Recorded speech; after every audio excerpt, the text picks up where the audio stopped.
Everything we know, the entire universe, might just be a simulation running inside a supercomputer. In this dream world of the imagination, anything is possible. Join us on the Simulationist podcast as we explore our culture of simulations. Hello everybody, welcome back to the Simulationist podcast. This is the 174th iteration of the show, recorded on the 3rd of January 2016. Happy New Year. It is really finally the new year. Yes, Happy New Year, and congratulations on getting the year right for the first time this year. Yay, that's the last time, but yes. Well, I know you have had historically problems with, making sure you got the date right for the first month or two. So you have been, well, I'm congratulating. You're doing wonderfully this year. You've got a perfect record so far. Yeah. Well, that other voice you hear is, as it always is in every other episode, it hasn't changed. It is Ryan Kirkby, co-host extraordinaire. And I am Josh Levin. Congratulations and welcome to... Congratulations for getting my name right. No, congratulations on to the listeners on joining us once again in the new year. Thank you for sticking with us for another year of the Simulationist podcast. Yes. We hope you enjoyed as much as we do. How did your New Year's festivities go? It was fun. I got to go a couple of different things and events and parties. Mr. Social. I guess so. I mean, well, one of them was at my parents' house, so that was easy enough to get to. Makes things very easy. It was all fun. Yeah, good stuff. Because I got to say, mine was pretty boring. Yeah. We stayed up till midnight, did some smooching. Because what you do at the stroke of midnight on New Year's is what you're supposed to be doing all year round. So my wife and I did some kissing while my daughter was playing with the coins in her piggy bank. So apparently my daughter's going to have a very financially successful year where I'll be lucky in love. Yeah. So, to be honest, though, we had more excitement when the earthquake rolled around earlier on in the week. Yeah, was that on New Year's? No, it was actually just before New Year's, but it was almost at the stroke of midnight. It was off by 13 minutes. Yeah. But you know what? I'm not going to blame an earthquake for coming 13 minutes early. It's oh, no, you didn't strike on the stroke of midnight. What a poor earthquake you are. I will. I think I will take it out on the earthquake. I will. I'm just happy it wasn't a bigger earthquake, so you're not going to see me, naysaying it for fear that it comes back with a big brother. Good point. You don't want to anger the earth. Quake. It's the story of the Billie goat's gruff. You never try and hold out until you get the biggest and best.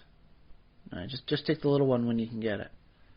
And by take, in which case, for the purpose of the Billie goat's gruff, it means eat and devour whole from the troll. Was that the lesson everyone was supposed to learn from the Billie goats? For those who don't know the story, the three Billie goats gruff is there are three goats that will, just remind us how that story goes. They eat up in the higher pastures during the summer, and then during the winter they go down into the valley where the snow isn't so bad. Okay. And they're going either up or down the valley. It depends. It doesn't really matter which. Cause, I'm going to say they're going down. Well, so they're nice and fat. Well, no, wait. Whichever way they would be fatter. The thing is that way they maintain a decent number of fatness, although I suppose it'd be in the fall when they've been eating all the good summer grasses and have fattened themselves up. Yeah. But yeah, I guess then they'll be coming on down and they cross a bridge and, oh no, this is a fairy tale, so there's a troll under the bridge. Yeah. And they're apparently not all walking together. They're walking somewhat far apart. So the small one tries to cross the bridge, troll comes up, I'm going to eat you. And, oh no, don't eat me, I'm so scrawny, I'm all skin and bones, just wait for my bigger brother, he's fully and meater, and all that, and then the second one comes and he pulls the same sort of stunt, and the troll, okay, lets him go, and then the third Billie goat gruff comes, and he's about the same size as the troll, and he winds up, headbutting the troll and knocking him off the bridge to, I guess, it should be to his doom, I suppose, but, I mean, if you're, a creature that lives under a bridge, I suspect you're pretty good for surviving a fall. It just seems like something. So I don't know if the troll actually fell to his death, but he's he falls off, and the three Billie goats gruff just cross the bridge and go down to the valley and live life to the fullest. I think the troll must have at least been gravely injured, otherwise he could have run after the goat. The goat being nice and fat. Well, I've been knocked to the ground a few times over the years, and I got to say, even when it doesn't hurt you, it knocks the wind out of you pretty bad. And that's I'm not hurt, but you're going to have to give me about 2 minutes to get the air going back in the lungs and breathing out properly, make sure everything's doing right here, because, oof, Yeah, you probably can't mount a full chase after the billy goats. I could stagger after somebody for a little while, but it's best if I get my breath before I try doing anything else. So I imagine the troll was at least no longer wanting to fight or devour them. So yeah, you're asking what is the moral? The moral of the story? Of the story, yeah. Like what? Yeah, what's the moral? Because I think it's supposed to be from the perspective of the goats, like always like travel, in numbers, like strength in numbers or something like that. Respect family. I think you were right in your first assessment in that it is a lesson for people who would be trolls, in that you should probably... Don't be greedy. Just take the meal when you can get it, and don't try and wait for something better. Yeah, because if you're a troll or a bully, you want to bully the little kids, and like you want to kill them as fast as you can, so that they don't call their big brother. Well, that's the thing. I mean, if the troll had been smart, he would have eaten 2 out of the 3 billy goats gruff, and just hid under the bridge when the third one came by. Well, I think the first one had a point. I think the first one is right, because the troll could have eaten that little tiny goat and be like, oh, well, that was barely those skin and bones and a little tiny bit of meat, still hungry. The second goat probably would have been more fulfilling, so I think it's a middle path kind of deal, like the Buddhism thing. Buddha is right on so many things when you just realize it's neither end of it; it's the middle path. Yeah. Yeah, and it's all about like being smart enough to find that balance where you know yourself well enough to know your capabilities of how big of a goat can I really take on realistically. Don't bite off more than you can chew. But literally or figuratively. How big does the goat also need to be in order that it actually is worth it for me to spend the energy to? So it's this whole ecological niche, right? Know your role. And you'd think the troll, like if the troll was natural to the environment, it would sort of evolve. Well, I imagine the troll must have been fairly new, because this would be the first time the billy goat's gruff had encountered them. Yeah, otherwise he would have eaten them on the way up. Or back when they were much younger. But I don't know, maybe they take different paths down because they get bored, and maybe they work this whole up and down the valley as they're going up and down along, vertically as well as like down the length of the valley. I don't know. You kind of wonder too, like what drove the troll out of its original habitat and to this new one. Like maybe too many giant goats. Apparently. Do you think food was scarce where the goat came from, or do you think he was crowded out by too many trolls? If it's okay to wait for 3 goats, just to cross like a bridge in like a goat-eating valley. Yeah. I imagine there's not a lot of traffic going on, so like the metabolism of a troll would have to be pretty darn slow. Yeah. Okay. Or maybe they just have mostly like a vegetarian diet. Like the trolls keep the bridge in good working condition by licking the lichen and moss off before it has a chance to cause any long-term degradation. Yeah. Also, well, the other thing is this is fairy world where it's sort of the decline of the magical realm, and humans are like building farms and stuff. So apparently they're building bridges. Yeah, maybe the troll used to live where the humans sort of moved in and started building farms and damming off the rivers. And when I say that they're crossing the bridge, what sort of bridge did you imagine?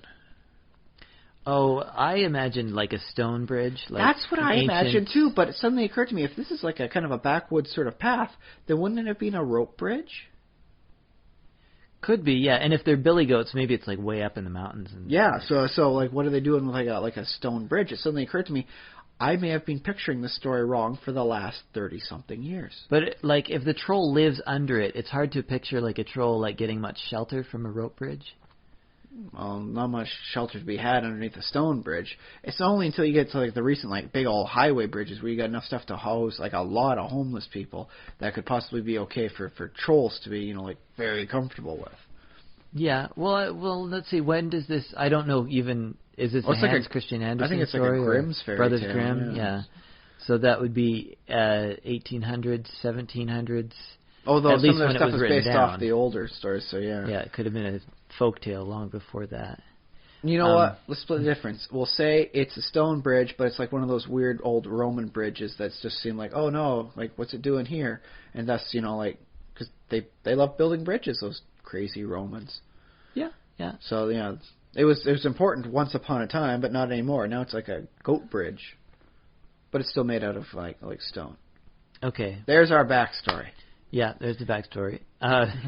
And what question the last question we were trying to answer was? What's the moral of that story? Okay. Yeah. Yeah, no, it's about the troll finding his place in society, not society necessarily, but nature, which can be an analog for society, in that society also has, nature. Nature society.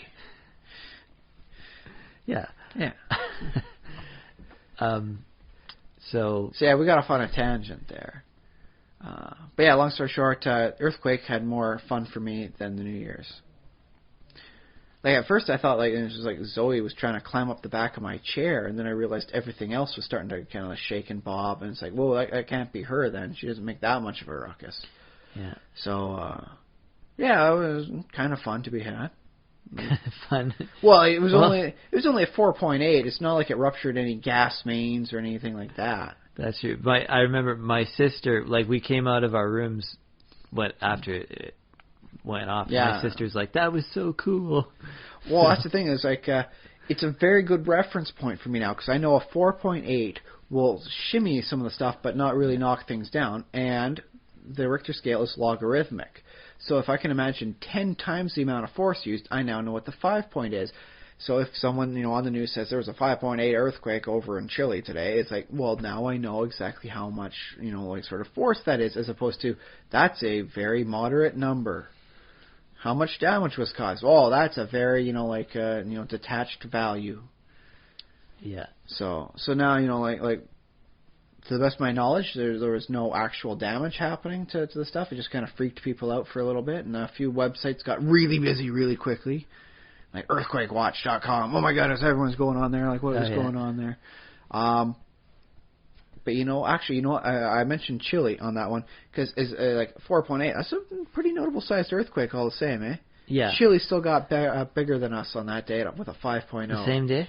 Same day. They wound up beating us on it. We weren't even the largest earthquake on Earth that day. Dang it. Oh, Dang you, Chile, showing us up like that with your better earthquakes. But I imagine there's earthquakes pretty much every day. It just not in the populated areas. There was the website I went to had like a Twitter feed. And then apparently anytime there's a thing like that, they post up, and there's a lot, like 1.4 and all that. It's just like every couple of minutes it's telling something about like a different like earthquake sort of thing that's going on at the website. The bigger ones go hit the Twitter feed. But it's like, there's a lot of earthquakes going on that just nobody really gives a darn about because it's too small to care. Yeah, and now the one that happened in Chile, was it near some, like near a town or a big city? I imagine it was not near anywhere that caused damage, because I didn't see it in the news aside from just like earthquakes today. It's like, oh dang it, Chile beat us out, but it still wasn't anything that wound up like hurting. Yeah, because our earthquake, like this, what we just had, was very close to Victoria. Yeah, it was just like literally the epicenter was 10 kilometers out of the city center or something. Yeah, like that. It was. You could literally drive to it. It's not like it's in the middle of the ocean anywhere. It's not like it's in the mountains anywhere. Like you could drive to the epicenter or just like above the epicenter. And they felt it in Vancouver too. Yeah, I remember. Yeah, we got quick messages up on Facebook from my brother Jason. Yeah, you guys doing okay? Yeah, but I imagine like because the Earth is a big place and there's not cities quite everywhere quite yet because we haven't got that far yet. But most of, even like all of the 4.8 magnitude earthquakes, probably most of those happen where there's like nobody living. Yeah, some of the subduction zones, I believe it'd be the Atlantic Trench. You can hit all sorts of stuff there before having to worry even about a tsunami. Yeah. So you can have like a 4.8 and nobody gives a darn. Although I guess like we have the Ring of Fire around the Pacific Ocean, and there are parts of that Ring of Fire, like Japan, for example, the coast of China, and the Philippines, for that matter, which are quite heavily populated. Well, right? Yes, but that's the thing is the Ring of Fire is because the plate tectonics work very close along the the land masses. Yeah, and that's coastal areas where people like to live, right? Very much so. Historically very good for transportation and helps moderate the temperature. As I said, looking outside and seeing no snow, hooray! Mm-hmm. Whereas something like the Atlantic Ridge is midway in the Atlantic, like nobody's there. Yeah, except where it comes out at Iceland. And that's the only point where people seem to care. Yeah. Iceland and that tiny little island that just popped up like a few years ago. But yes, in other little bits of local news, I found out something very interesting this week. Heard some sirens going off. I was like, wow, that's a lot of sirens. Yeah, it is. And then on the Victoria Buzz feed that popped up on our Victoria Facebook. Buzz feed? There's a Victoria Buzz feed? Victoria Buzz is what it's called, and it just gives like little updates. So it's like a feed, but it's on my Facebook. Oh, it's like I should like that. You like it to... Yeah. I liked it because they linked a thing with it. What's the thing? I liked it this last summer because they shared a thing with my wife on Canada Day, like the People of Victoria thing. Interviewed her, and then Victoria Buzz picked it up, and I was looking up through the Victoria Buzz, like, wow, this is actually answering some questions I had about like stuff that's going on around here. So it's like, this is a finger on the pulse sort of thing. Okay. So as I about half an hour after all the sirens went by. They posted up a message. Apparently somebody, they said a Esquimalt, but apparently for what happened was like right on the edge of Esquimalt and Vic West. Okay, so one of your neighbors. I mean, pretty much. I say like within a stone's throw, but I got a really bad throwing arm, so yeah. But apparently, yeah, some guy hit himself in the head, or shot himself in the head with a potato gun. And now this is I found this to be interesting because if you take the word potato out, it would have been a tragic story. Man shoots himself in the head with a gun. It's like, oh man, like what if it was the stress of the holiday season that got to him, and he just had to try and get it. And it seems like, I mean, that seems to happen too often too to be really news. I mean. Well, to be fair, I mean, this is Victoria Buzz, so it's very local stuff. If there's a lot of sirens going about, they will post up like what's the cause about that, right? Okay. But the responses and all on there were all like puns, all jokes. Yeah, like, were there any spectators? Spectators? Oh. Okay, one person had to ask the question. He's like, why were the police called out? Like if some poor schmuck hits himself in the head with a high-speed spud. Yeah. And a person explained out like. Because it was technically a gun on the scene, before you can get the ambulance there, someone has to clear the scene, make sure it's safe for the paramedics to arrive. Because that's standard operating stuff. Okay. Like, sure. If there's something happens, you don't just send in the paramedics to a dangerous area. They got to make sure the area is safe for the paramedics to go in. Otherwise, you have more casualties, and you can't apparently treat yourself. So it's a very good way to minimize. Because let's face it, the paramedics have a stressful job enough as is. They don't need to worry about, like, am I going to get shot trying to save this poor person's life? I guess, yeah, if the call comes in, to 911, and somebody says, oh, yeah, there's a gun, there's a shooting involved. Even if it's a potato gun, it still qualifies as a weapon. And I was thinking, like, the dispatchers don't necessarily know that it's just a potato gun, or, they don't know that the person reporting knows what they're seeing either. Not to say that I'm the authoritative source on potato, based weaponry, but there are multiple propulsion-based systems, some of which are much... less dangerous than others. Some work like propane or other like high-pressured gas. Others, it'd be something like you spray a whole lot of hairspray into like the one chamber. Did you ever build a potato gun? No. My brother did.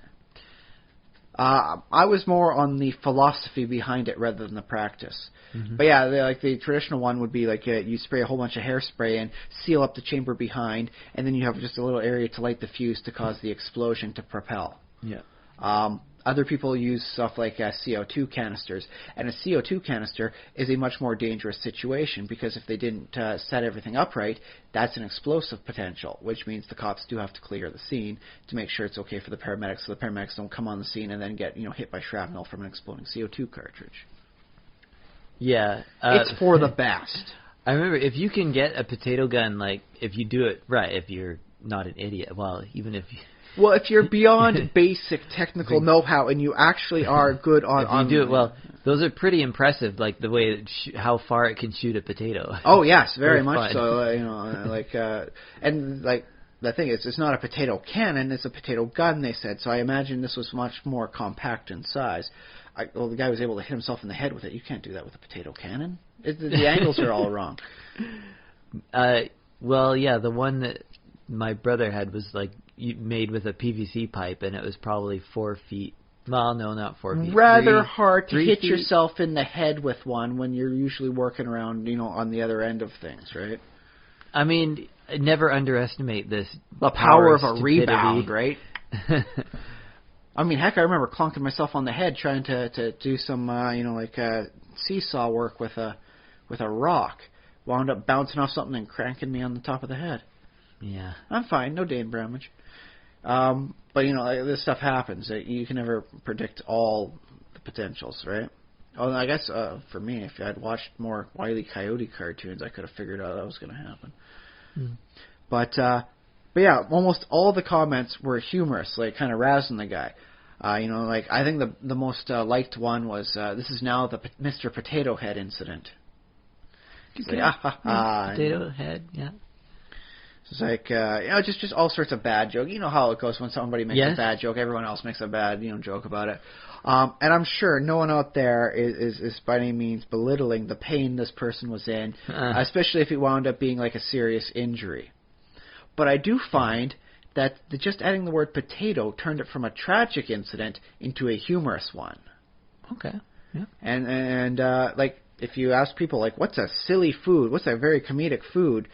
People say stuff like asparagus. That sounds silly. So asparagus. Yeah. Banana is a common silly food. Well, yeah, you can slip and fall on bananas. Avocado, maybe. But very few people would say potato. Cream pie. Oh, yeah. Cream pie is very comedic food. But how many people would say potato? Potato's a very silly food. I think potato's on the list. Maybe 20 or 30. Yeah, you have to put yourself... It's nowhere near in the top 10, right? I don't think potato's quite in the top 10. But Dave Letterman would never mention potato for silly foods. I wouldn't put it in the top 10. Well, I don't know. Maybe if the guy was firing off like a baked potato with like the sour cream and chives on it. It's not the least funny. Well, I mean, depending on the situation, if you put a baked potato with chives in a potato gun, and he hits himself in the head with that, that's pretty comedic. I think, but there you have other factors involved. Yeah.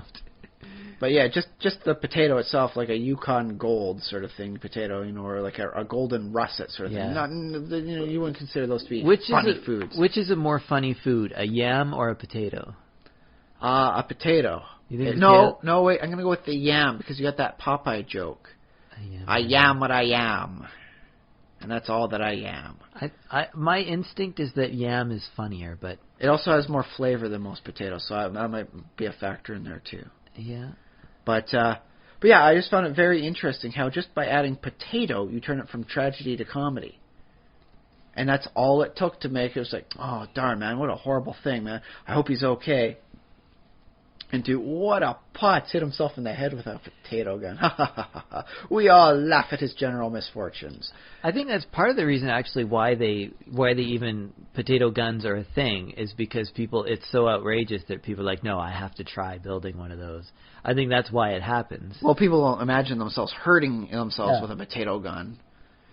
Potato cannon. Oh my goodness, I've seen some stuff. You could really hurt people with a potato cannon. When you're doing that right, you can get some good distance and you can get enough force. You can shatter glass. Actually, that's another. Like I've seen. We should make it the distinction. I've seen a thing that was called a potato gun, and what it was it was a little, like, it was a handgun-sized thing, and you jam it in a potato. And then you pull it out again, and it like pulls a bullet-sized chunk of potato. Oh. I don't think that's what we're talking about in this instance. Well, that's the thing. Like, there was no other information given. Yeah. In this, we're thinking of the thing that shoots whole potatoes. Or if not whole potato, admittedly, depending on because potatoes are a bit of a lumpy thing. What you can do for some of them is have a bit of like a jagged rim around the outside. So when you're putting the potato in, you squeeze it around so that way... So like a potato cylinder? You effectively wind up with the solid potato cylinder to create that airtight seal. Otherwise, you're going to have to use something like Vaseline or other lubricant to get it in and form that airtight seal you're going to need for the compression. Unless, of course, you're going with a very quick burst of like compressed air, as I mentioned earlier, in order to force it out. In which case, I'm going to have to say I think it may have wound up being a compressed air potato gun because... a smaller sort of like potato gun sort of thing, but I'm picturing a size something more like a sawed-off shotgun for size and heft. even a small potato gun, I don't imagine it to be that small if you're going to be firing a potato. Right, yeah. Unless you're going really small and firing off like those tiny little ones, you get at those fancy lunch and stuff or surrounding like other dishes. Baby potatoes. Yeah, stuff like that. In which case that even makes it funnier because he wound up hurting himself severely enough for all those sirens off of a tiny little baby potato. But there's a lot of variations on how you can do it, so there's very little say for what definitively he had with him at the time. Right, well, we'd have to read the police report. Even then, they might not explain too much about it. Let's see what is the best way to put this.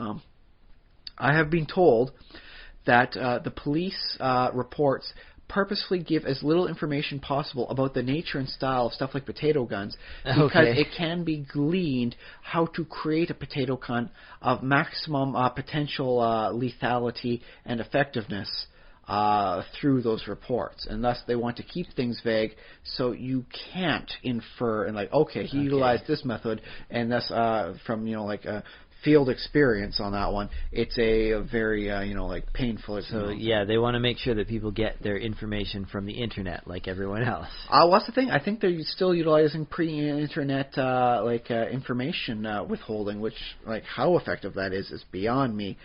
What we've explained already is potentially enough information for somebody to, with the right knowledge, to make a potato cannon now. I guess. A person with a good technical mind that has not ever thought about a potato cannon could use what we've already given for information to create a working potato cannon. I get what you're saying. Just the fact that we brought it up and the idea that it is possible to make a gun. Well, I have mentioned stuff like compressed CO2 canisters versus hairspray. Right. Okay. So those are some potential ingredients. But yeah, you've mentioned the PVC piping. I've heard this effect before. I don't know if it has a name. It's called the internet effect or something. People wouldn't even think to attempt something until they get the plans off the internet. Gun. It could be just blogging or vlogging for that matter, or any of these other kind of things that sort of spread a little bit virally. But yeah, once they have the idea that they know it, somebody else has done it, then they're like, okay, we could try it. So yes. I take solace in the fact that I know there's someone out there trying to work up, instead of a potato gun, some sort of menthos-powered Coke gun where it fires actual Coke bottles based on, you crack it open, and then you get the menthos to create the reaction, and bam, you wind up shooting it out. I hope somebody somewhere has attempted to make that turn, because that was such a viral. Oh yeah, that was beautiful. And the Mentos and Coke guys sponsor. They gave the materials for them to do that. Well, I think the editing and all that was there. Not originally, but yeah, eventually they're this is great advertising. It's free. You mean people aren't getting diabetes eating or drinking our Coke, and they're still buying it in wonderfully large quantities? We must encourage this heavily. But more videos. We'll give it out to anyone who wants to make a really grand, They never came out with a combined, a lunch pack, Coke and Mentos, together, a deal. That could be seen as being irresponsible. Yeah, it'd be like having the Pop Rocks and Coke combo. Is that what does that do? Pop Rocks and Coke. There's the old urban thing about a person who, I had the Pop Rocks. Oh, it makes people explode. Pop Rocks has got. It doesn't actually. What's the thing? It's been confirmed as plausible by MythBusters, but the circumstances involved tying knots. You are very much going to burp it out before you wind up exploding from it. You're not going to blow your stomach out. You are going to have one heck of a belch. And from experience. And I've done this before. My goodness, those Pop Rocks and Coke can really get the burps out of you.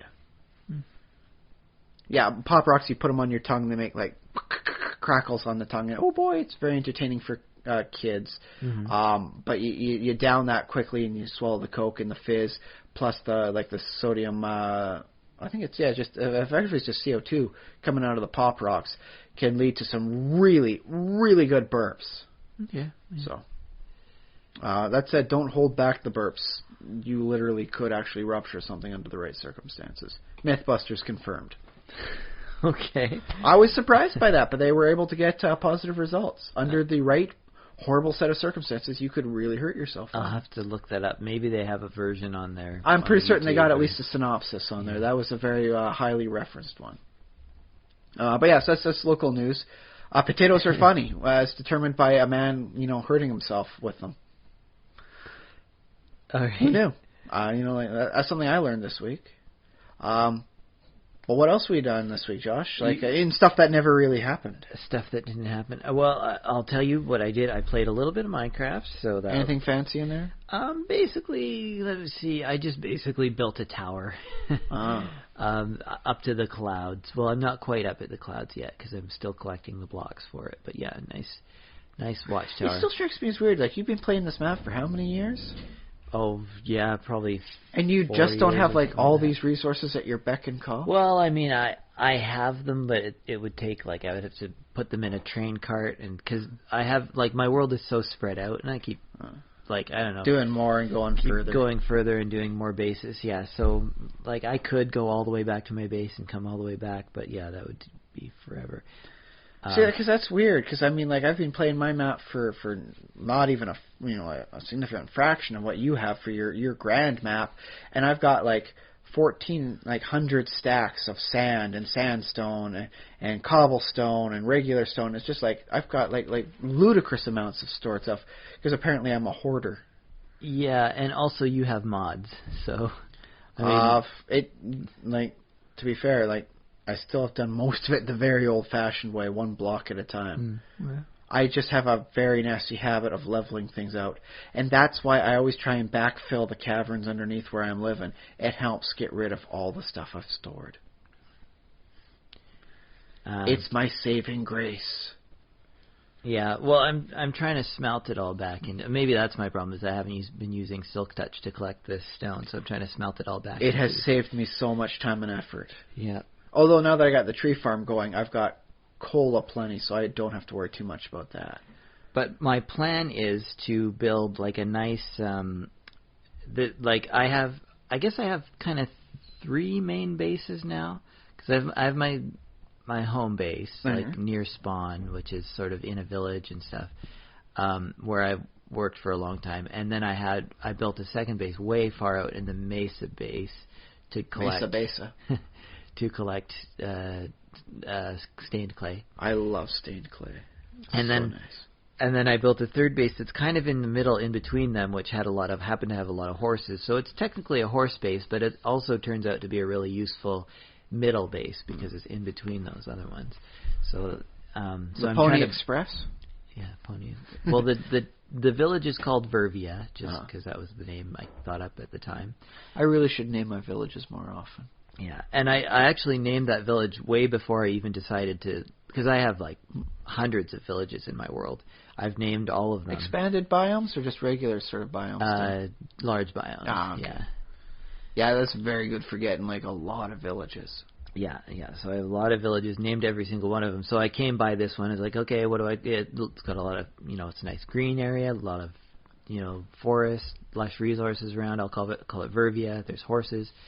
So then I was okay, well, that was nice, and I left it for a long time, and then I came back and said, yeah, I could probably do something pretty cool with this. This is kind of in the middle of other things. So, yeah. So it does something similar with her toys. She gets a whole lot of them, and then she'll focus on one bit for a while, and then she'll switch over, go to another one.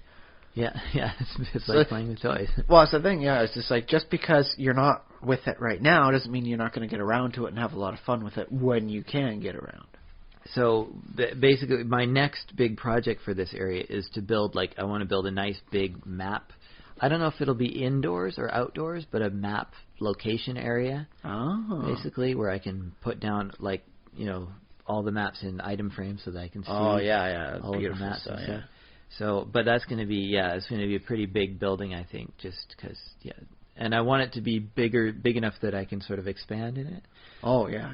So as I continue to explore. So, yeah, that's very nice. Yeah, that's my next project. And I'm building the tower as partly as a place to look out over the rest of the village and other farms and stuff around, because I lord over. Yeah, so I can, and it helps because I can say, I can kind of fit a map house there, and it would look good there. So it's a little bit of an outlook that way. Look out. But also it sort of anchors the I have a big square in the middle with a fountain. Oh, very nice. The fountain could be bigger, but I think it's bigger isn't always better. I've seen some large fountains in Minecraft, and it's Yeah. Whereas some of the smaller ones, it's like, oh, that's just beautiful. I could put like 2 of those down over here, and oh yeah. Yeah. Okay. So I have that big square, and then I want to have like sort of a tower to sort of focus. Like, oh, okay, here's something central. Is this the big tower?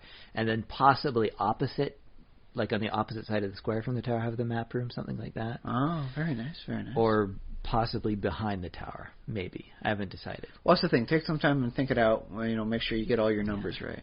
But currently also I have a whole bunch of, I think I've told you before about I have all these horse pens all around. Oh, yeah. And they're decent. Like they look like they have a little each one has an enclosed area for horses. They all have the different colors of horses sorted. You're a horse segregationist. Yeah. Yeah, and then, but so they're okay, but they're not great. So I could probably move a couple of them, or like tear down them and put them up somewhere else. Mm-hmm. But so I could probably put a map room in place of 1 or 2 horse pens, just depending on how I decide to make it all work out. Yeah, making it work out. So so I'm having fun in Minecraft. Just, very nice, very nice. And so that's my Minecraft. One other simulation-ish thing I did was at one of the parties I went to, we just played some party games, like a couple of the New Year's parties and whatever. Sometimes there's young people, sometimes there's older people, so you tend to end up playing these like kind of, well, we didn't actually break out board games, but sometimes that happens. But sometimes it's just like word games or like 20 questions or something like that. I gotta say, I do dig a good few rounds of I Spy with my daughter. Yeah. I Spy is fun. Bit of a basic game, I won't lie. Not exactly 20 questions. Ooh.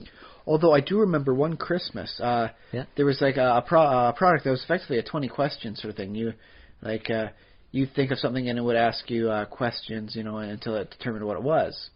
And we got this. It was from my roommate's kid, and we had some fun with it. And then she was like, "Now what?" It's like, well, what if I'm the choice? And then it's like, is what you're thinking of this, that, and that, and then what did it come down to for conclusion? And that's what I am.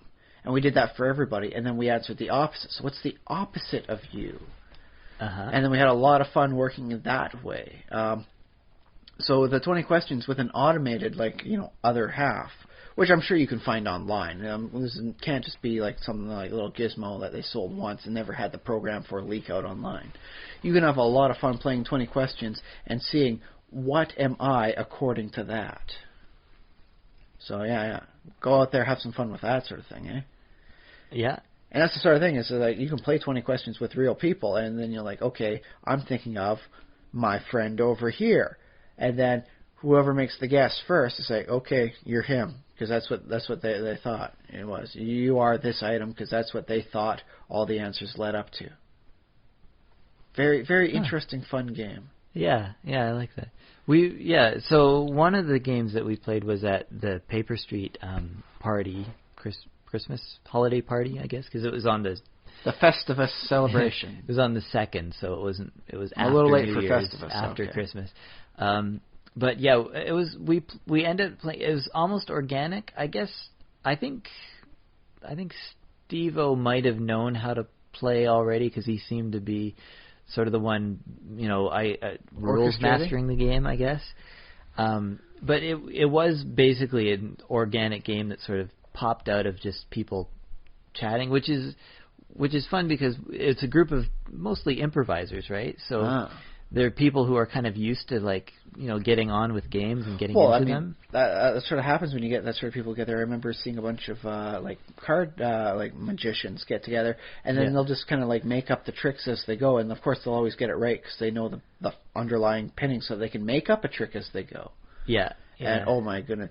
But you want to impress a waitress, towards the end of the night, do a card trick with her. Is this your card? Yes, it was. And you saw her her eyes just beam out like, oh my God, card trick, yay!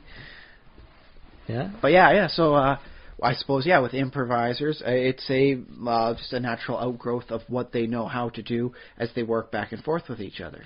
Yeah, exactly. And it was because it sort of. The rules just sort of fell into place. I guess we all we've played similar party games and stuff. So it was basically 20 questions, although we never set a cap on it. We didn't really have like unlimited questions. Rules. It was just however many questions it took, and then we started.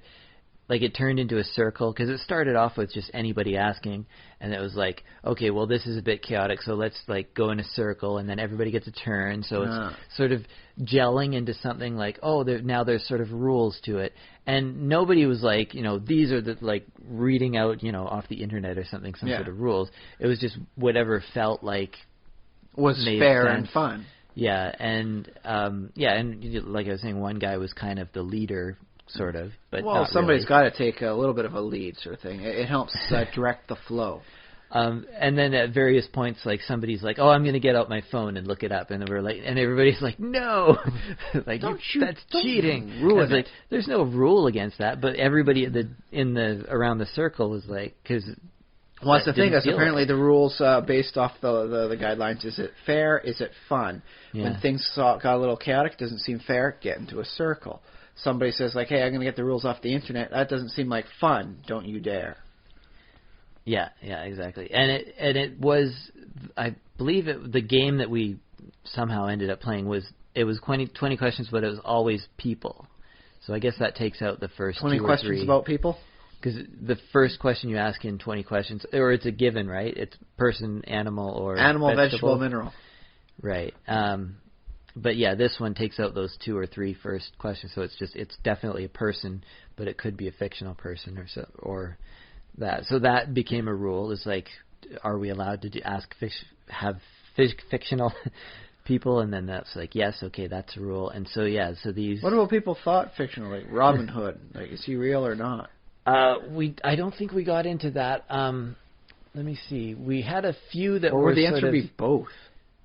Yeah, because I think we had a few that people thought of that were actually like real people that had a lot of fictional stuff put onto them. And that happens with Elvis Presley. Teddy Roosevelt. Yeah, Teddy Roosevelt. Robin Hood, like you said. It's hard to somebody said Judas. Although we never even, like Judas from the Bible. We didn't even get to fictional with him. Because, I don't know, that one is funny because it took like 3 questions. For some reason, I guess people were onto him, the guy who thought of that. And I was like... what does it say about the guy who was like, okay, it's Judas, isn't it? It's Judas, you dang Judas. God, it's always Judas with you, buddy. Weird. Well, mind you, that just might be like how people think. I remember Gary Gygax having a bit on one of the Dragon magazines, talking about how he made this new wing of the castle, Greyhawk dungeon. Oh my goodness, it's going to be so awesome, and it's going to take them like months to get through it. And the one player decides to go solo because apparently you can do solo back in the day, and he takes all the right corners and turns and avoids all the major pitfalls and blank ways until he gets to like the other end of it, which wound up taking him on like the far side of the Greyhawk world. And so Gygax thought, like, my goodness, like, what are the odds of that? And he's thinking about like how many different ways he could go off, like what are the odds, calculating that out. And then he had another guy completely, like they had no contact between guy 1 and guy 2, but like a regular at the table. Go into the new wing of the dungeon, and he does the same route. Perfect first time. Mm-hmm. Because, as Gygax had theorized, because he asked them later, like, how'd you guys know? And like, we really didn't. But you do dungeons kind of this way, and so we kind of figured this is probably not a good idea. This is not a good idea. Go this way. Mm-hmm. So they knew his dungeon style technique so well. They were able to effectively, parse out all the bad ideas. They deep blued him by parsing out all the bad ideas to take the best possible one to its conclusion. That's interesting because as a dungeon master, as a part-time dungeon master, I wouldn't consider that the players besting me. I would consider that a success on my part because I was able to communicate in some way, like this world where there is an optimal choice and you can actually figure it out if you think about it. Well, you know how Gygax was. He was all about the fun tricks, and traps and dangers and all that. He enjoyed putting the characters in peril and having various situations for them to get out of. Yeah. He was the dungeon master for which like the trope evolves out of, right? Yeah, I would have thought that he would consider that sort of a positive thing. Well, he found it wonderful on the one hand. On the other hand, he found it like deeply perplexing. Like, how did they do this? Like what signs gave them away? Because the feather in his cap is, yes, I can always make sure my players don't know what's coming next. I surprise them with stuff. Right. And then it's like no, dude, we know your style so well. Left, right, left, right, right, right, left. Like it's basically like them just like walking up to like a combination lock. Done first time.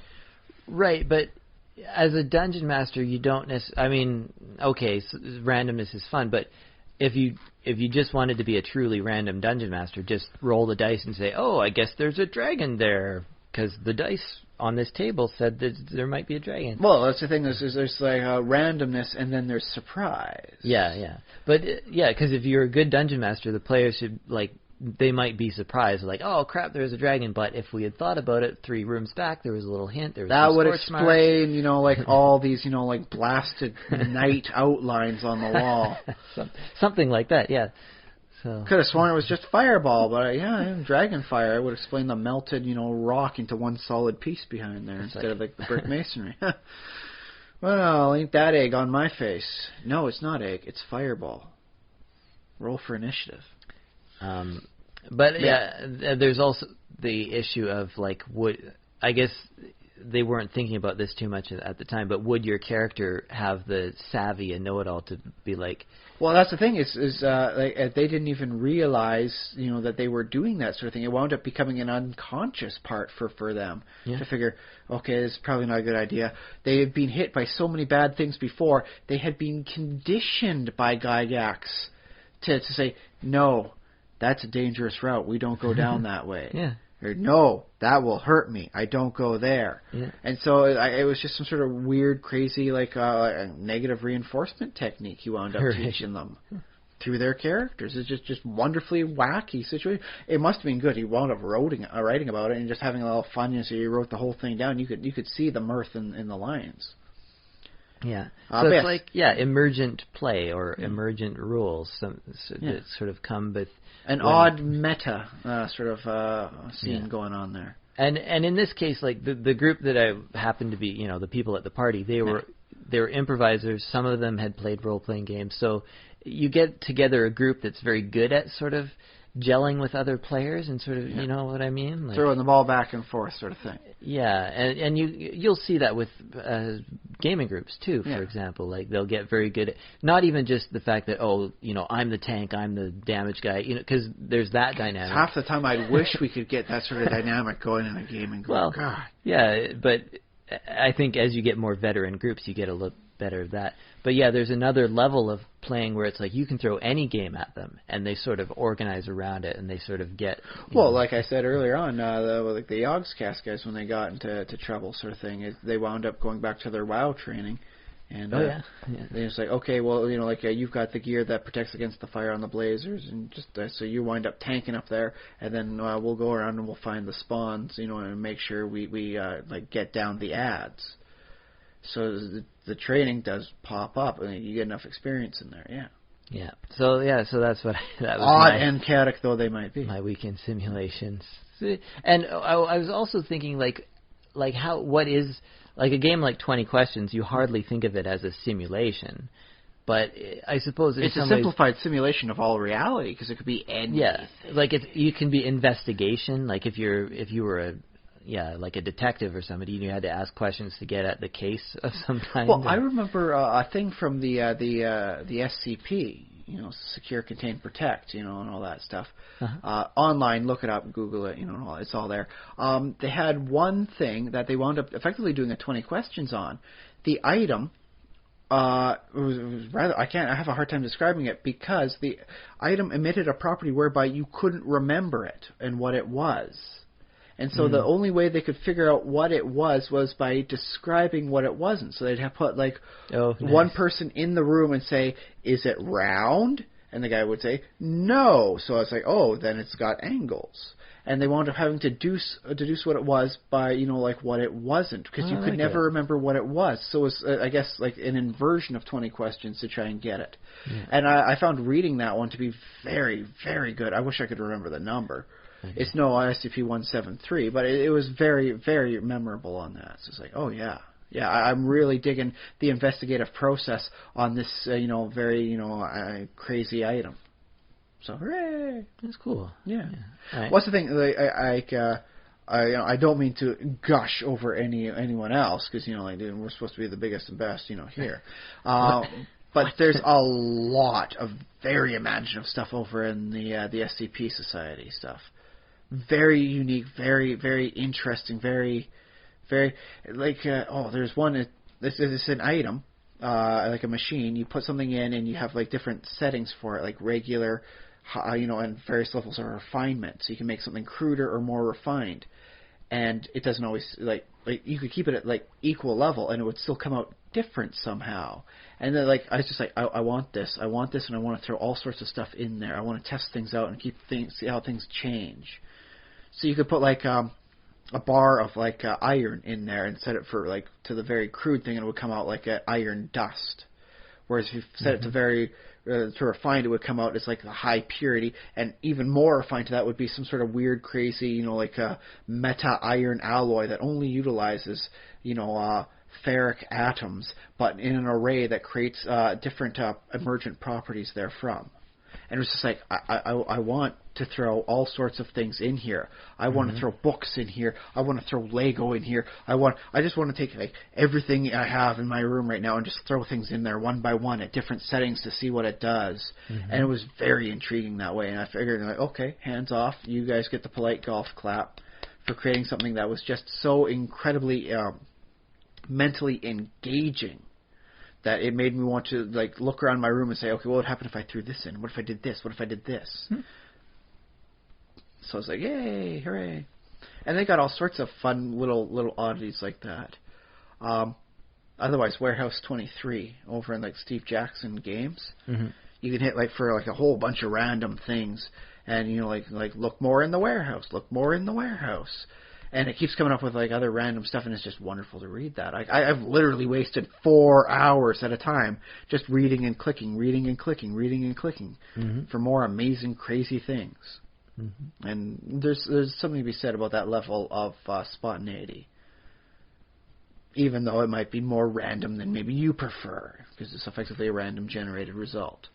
Yeah, well, it's like reading a book, but sort of turning to a random page every time or something. More of a choose-your-own-adventure, but no connection between any of the pages. Yeah.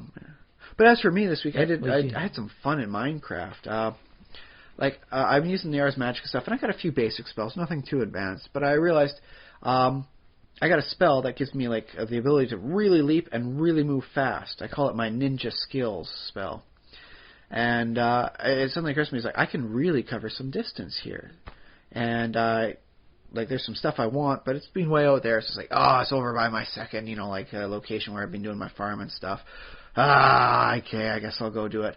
And so I wound up just popping the spell on me and jumping off. And then I missed the destination. I took the wrong angle. I'm used to going by slow airship, and this fast running, hopping thing was a little different. So I wound up making a detour, and I found all sorts of stuff. So I quickly go back, load up on all the essential supplies I'm going to need. So I go out there, I go exploring. I find horses. I thought nothing was going to generate in the game because my game's a little broken ever since I got rid of the Mo Creatures mod. But turns out creatures will still generate in new chunks, and I found I found like 200 something horses. Ooh. And I've got the Soul Shards mod, so I start hacking horses up left, right, and center. Killing horses. And now I've got like a level 2. I can generate any number of horses I want. Okay. But I found some interesting things out. Like according to Soul Shards, donkeys fall under the same category as horses. They're not a separate need for a different shard. So apparently, when I generate random horses, I will get the occasional donkey. However, the head poppin' mod I've got that will get you like mob heads. counts each kind of horse as a different kind. So I really started running out of room with all these different horse heads popping up into my inventory. Oh, yes. So I got stacks upon stacks of just like 2 or 3 different kind of horse head colors, all over the spot. Gruesome. But here's the thing: is I don't like heads. I use in my game to create parity with my Thaumcraft. If I position them in the right way, they add stability for my infusion chamber. But I don't know if that applies across, like, all horse heads count as like one kind for the purpose of being equal, or if I put different kind of horse heads, well, things go crazy and cause explosions. So it's like, I don't know anymore. Now these are potentially dangerous horse heads. And of course I threw one at the foot of my bed just so I could wake up the next day. Have that quick moment from like The Godfather. Can you wear horse heads? Sadly, no. Oh. Although I could probably try looking for a mod that allows you to wear, various mob heads. Yeah. For fun, right? What is with that, like, for some reason, horse masks, people wear those? It winds up getting mimetic. I remember one thing where a guy was just shaking his horse head, and it just wound up looking so crazy surreal. Yeah. And then just people were like, oh yeah, horse heads for craziness, right? Yeah. And now it's just kind of a thing. You're going to wear a mask and want it to be socially acceptable? Make it a horse head. It looks kind of creepy. I suppose you can make a lewd innuendo joke about the size of your manhood, and you can still interact in most ways with it. So hooray! All right. But I found I think they're dryads, either dryads or nymphs, from the Ars Magica mod. Okay. And I had to be very careful collecting them, because if you kill 5 of them too quickly, like in a short enough time span, you'll summon like one of the end boss Nature Guardians, and he will I did not have spells ready for that sort of thing, for preparation and all that, so he would have wiped me clean flat, man. Oh, he would have just absolutely thrashed me. So I had to okay, 1, 2, 3, 4, do something else, come back 1, 2, 3, 4 until I got 64, and I didn't want to kill them. There's a small chance that they'll drop some nice loot, but they give no experience, and they're very neutral mobs. I really didn't want to hurt them or anything like that. So it's like, oh, finally 64, and then no matter how many others walked by, didn't get anyone else. I got just enough to make them spawn in a mob spawner if I want to or need to. So I was like, that's it. Mm-hmm. Meanwhile, I'm slaughtering horses by the dozen. Just waiting for that time limit to come up where I think it's safe to kill 4 more of the dryads. But I found wolves as well. I tamed 6 of them, and then I killed 3 to make sure I got like a mob thing for that one. Mm-hmm. So now I'm gonna wind up just breeding dogs and I guess slaughtering the pups to make sure I got myself a wolf spawner whenever I need to. Because that's the thing, as I'm preparing to leave this world, I want to make sure I have with me an arc, so to speak, so that I can get what I need. Yeah. And admittedly, with the game being a little bit broken as it is, it's very, very important for me to be able to get access to animals of certain types, as I need them. So ocelot's my next big thing for trying to get domesticated cats, and once I get that, finally, I think I'll have pretty much everything. And I actually once I was done that whole adventuring thing, which took me 2 days. I had to stop midway overnight and then just resume the next day because there's just so much to do and all that. Oh my goodness.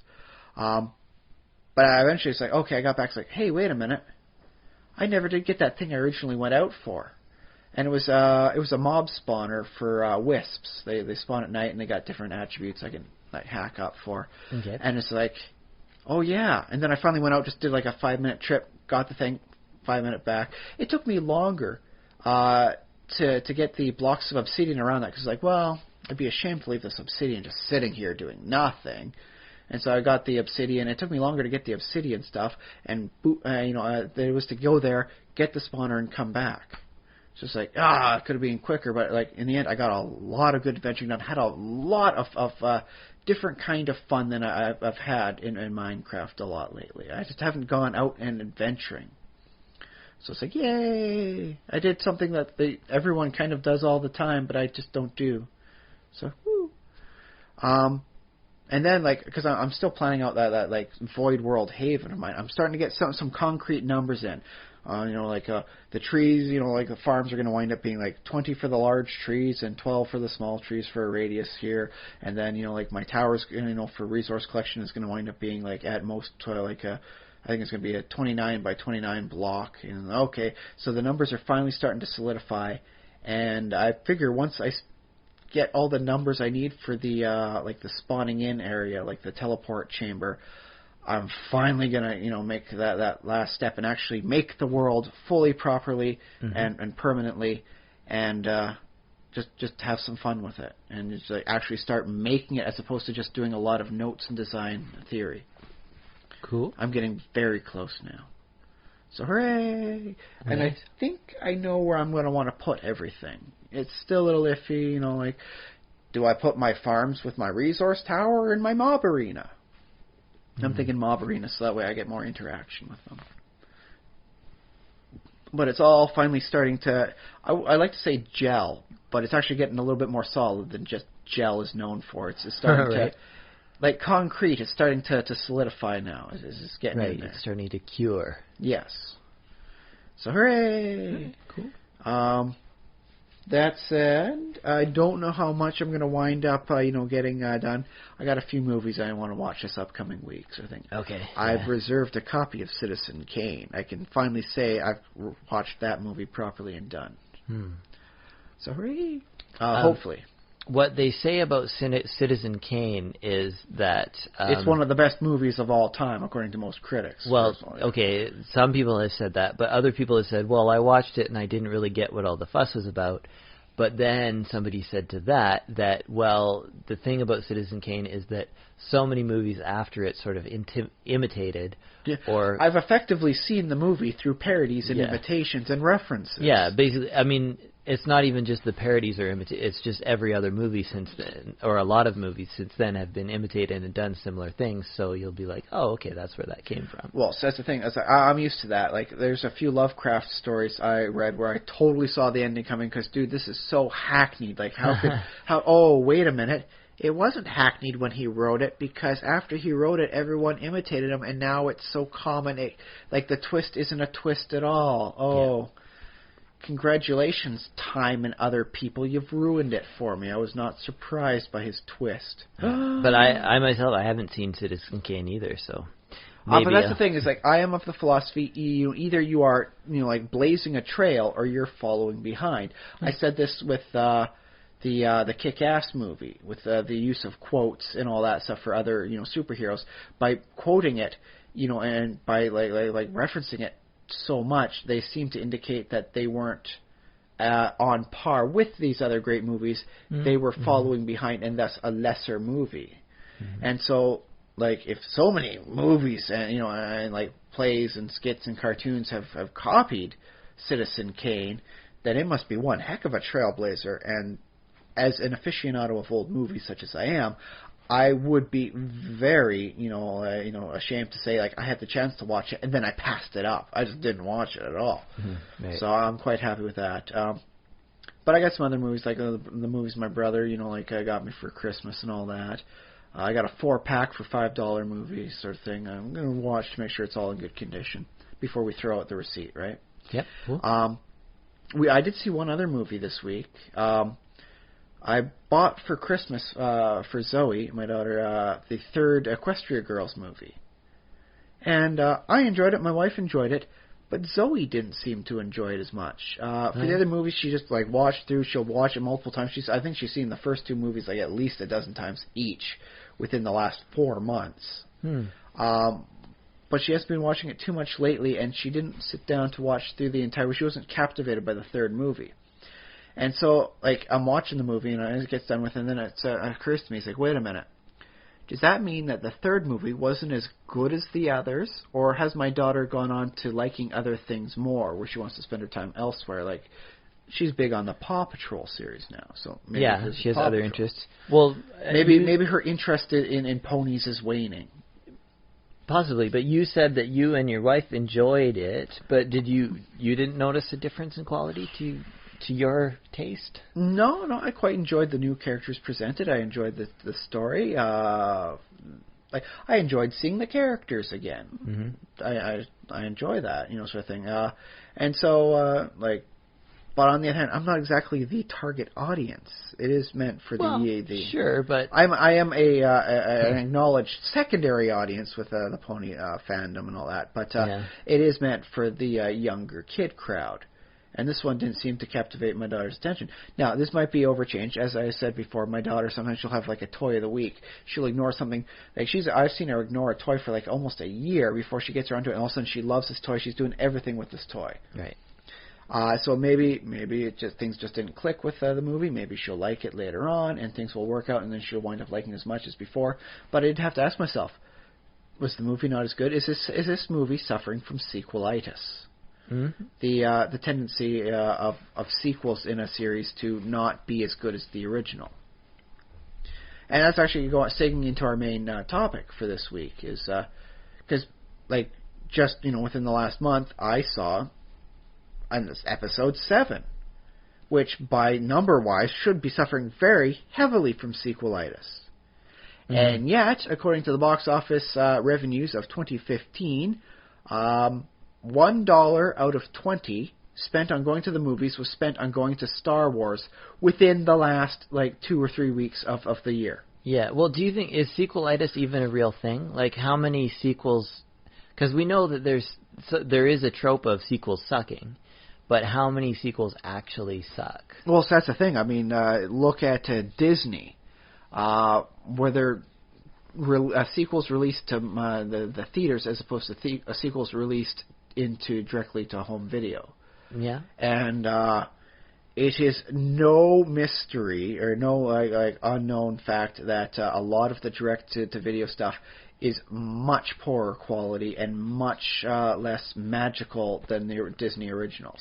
Well, yeah, and although they don't spend as much on marketing. They don't spend as much on talent. They get different voice actors. Well, I was about to mention, the Aladdin sequels as being a very odd one, because the second one, Robin Williams was very upset with Disney. He had a thing he'd do this, but his character can't occupy more than 25% of that front poster, because he wanted it to be about the story, not about him being a magical character. Woo! Which, admittedly, could have made for an amazing movie on its own with Robin Williams back in the day. Just take The Mask, and instead of Jim Carrey, it's Robin Williams. Yeah. There's a movie for you. Imagine just the genie's origin story, how awesome that would have been. It could have been very, very good. Because, it's not like the Aladdin story is a modern-day tale. No. That's set in ancient times, so Genie would be even ancienter times. But yeah. But here's the thing, though, is that he was very unhappy because, the poster that they were selling for Aladdin and all that, the genie did occupy more than 25% of the front. He did? He occupied more than, it was apparently closer to 1/3. Okay. And so Robin Williams was very upset. Was he? Well, that's the thing, is Robin Williams was very much, I want this to be about everybody in the story. I don't want this to be I don't want him to steal the spotlight, because Robin Williams is a cool dude that way, right? Okay. Was a cool dude that way, sorry. And so it wound up being what's his face? Eisner, I think, was the head of Disney at the time, wound up having to woo Robin Williams, back into the good book sort of thing, because he's here, I know you like this artist, have a wonderfully expensive painting of his, just for my way of saying sorry that we did this. Mm-hmm. But while he was smoothing things over with Robin Williams, they made a sequel, The Return of Jafar. They had the guy who does Homer's voice in The Simpsons. He did the voice for the genie, which Dan Castellaneta. Yes, he did. Castellaneta. Mumble. Don Cass, we'll call him. But he did the voice of the genie in the TV series, because you cannot get Robin Williams to do the voice on that thing. You might be able to get the voice of Iago, Well, it's all a matter of if you're willing to pay him to come in every week or exactly, whatever. And with the price tag that Robin Williams has attached to him, and the hard times of getting him in because of all the other stuff he's doing, not easy to do for a little kids, Disney. I guess it's not really every week. It's just 13 or 26 or whatever Well, episodes. that's the thing, they would really pump out the episodes on a lot of those Disney things. So it'd be, so you do 26. But if you organized it right, you could have Robin in the studio doing, well, what's 26 times 22 minutes? But that's the thing, you don't want him in there too long, because it does hurt the voice after a while, because they do have to do multiple takes. A 22-minute episode is more than 22 minutes of speaking. So it would be at least 26 different bookings for Robin Williams for 26 each episode would take, like, basically a day of recording. You think? Yeah, I think you or could at least fit in 2 episodes a full a day sort of thing, but like a 4 hours for getting everything done. If you want it done at the same quality level as the movie, and Robin Williams was big on quality, that's why he wanted to make sure it was an ensemble cast. Yeah. He steals the show. Oh, but how long did he spend doing the movie? Do you think? Like, I have no idea how voice acting works, but how long do you have to book? And I mean, I'm sure they had to book be very careful about scheduling and booking. Well, there's around bookings other and then things. there's rebookings, because apparently what they'll do, like, we had to do a last minute change. We need you to like switch up the words. You come back and do more. Sure. Yeah, that's just so there's a main chunk of time, which is like, okay, we're doing all of the voice recordings for the movie here, so most of it's done, and then we have another, catch up or whatever they call it, fill in bits, later on. I would think it actually depends on what you're saying, because we'll go over to Guardians of the Galaxy. I think the guy who did Rocket Raccoon's voice had to spend a lot more time than Vin Diesel had to do with I Am Groot in different tones and intonations. Because then it's just like, well, you know what? We can't use that one for this one, but it kind of fits over here. And so then they just pieces I Am Groot in wherever it winds up being needed. Yeah. Which I still think must be a very interesting experience for him to just try and say the same thing in as many different ways as possible. Very, very, from a technical standpoint, very interesting acting experience. But yeah, the guy who did Rocket Raccoon had to do entire sentences, and he had to do the proper inflection, and he had to get it just right for this one, because they can't use his sentence elsewhere down the line. Otherwise, it's like, dude, you said that already. Yeah. Just differently.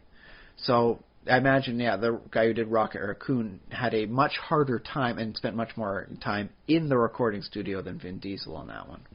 Sure, okay, yeah. So, with Robin Williams doing the character, and apparently he improvised some stuff too. Like the beginning, the first movie, where it's the guy trying to sell you all these crazy knickknacks. Yeah. That's Robin Williams. And apparently what they did was they just put a whole bunch of random stuff out there, and all the stuff he says was the only stuff they could put into a kid's movie for what he said. But they let him improvise that one for a while. So that was probably about an hour there. And that wound up being just a 5-minute bit for, at the start of the first movie. Yeah. So, long story short, I don't know either two, but probably pretty big variance, because you don't want to do too much. More than 4 hours of speaking, especially when you're doing a character voice, can really hurt the stuff. And then it makes it real hard to come in the next day. You got to take a week off. There goes your missed bookings that way. To recover a voice when that's part of your job, yeah. Well, if that's your bread and butter, is your larynx, you make sure to keep that baby sweet. I could see Gilbert Gottfried having that problem, because he sort of screams and does doing Iago, although which is especially grating. He should be used to it though, because he uses that voice in his I should be used to picking up my daughter and carrying her around or throwing her towards the ceiling. It still tires me out pretty quickly. Yeah. There's training, and then it's just fatiguing work. Sure. Yeah. Well, okay. Yeah, and you don't want to work him too hard. On the other hand, what a lot of times in Hollywood, what they do is try and get the actors, try and push them, and I guess it doesn't always work. Well, for someone like Robin Williams, he says, "No, okay, Mr. Williams, we'll listen to that," because the guy's got enough pull that if you try and push him, he could get you fired. Like Eisner will still wind up being in position, but you, the person who pushed him, Mr. Nobody, you're Mr. Nobody without a job now, so you don't push some people too far. Okay. You try and get the most out of them, but you got to know when to not.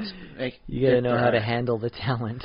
Precisely, a big portion of the job there. Sure. Okay. But yes, that's happening there. The sequel, Return of Jafar, wound up being with Dan Cass instead of Robin Williams. Right. Which wound up suffering apparently from very heavy sequel. Not as bad as some, but it was a notable dip in the quality. But then they had the third one, and they were able to get Robin Williams back again. Okay. And that was if you haven't seen the third Aladdin movie, watch it. The third Aladdin movie is a great movie. This is they could have put that one out in the theaters. It might not have busted records, but it would have been netting a profit. But so in the sequel, I think the lack of Robin Williams, it's more of a symptom rather than a cause of just the fact that this movie is sort of off the rails somehow, or it's not really working. It would work more as a movie that spawned from the cartoon series. Yeah. Because then the expectations would have been a little lower, and then the voice being not Robin Williams would have been a little bit more forgivable. But the second one was like, you can tell, like like if you're going to rank them, in Polly, it's 1, 3, 2.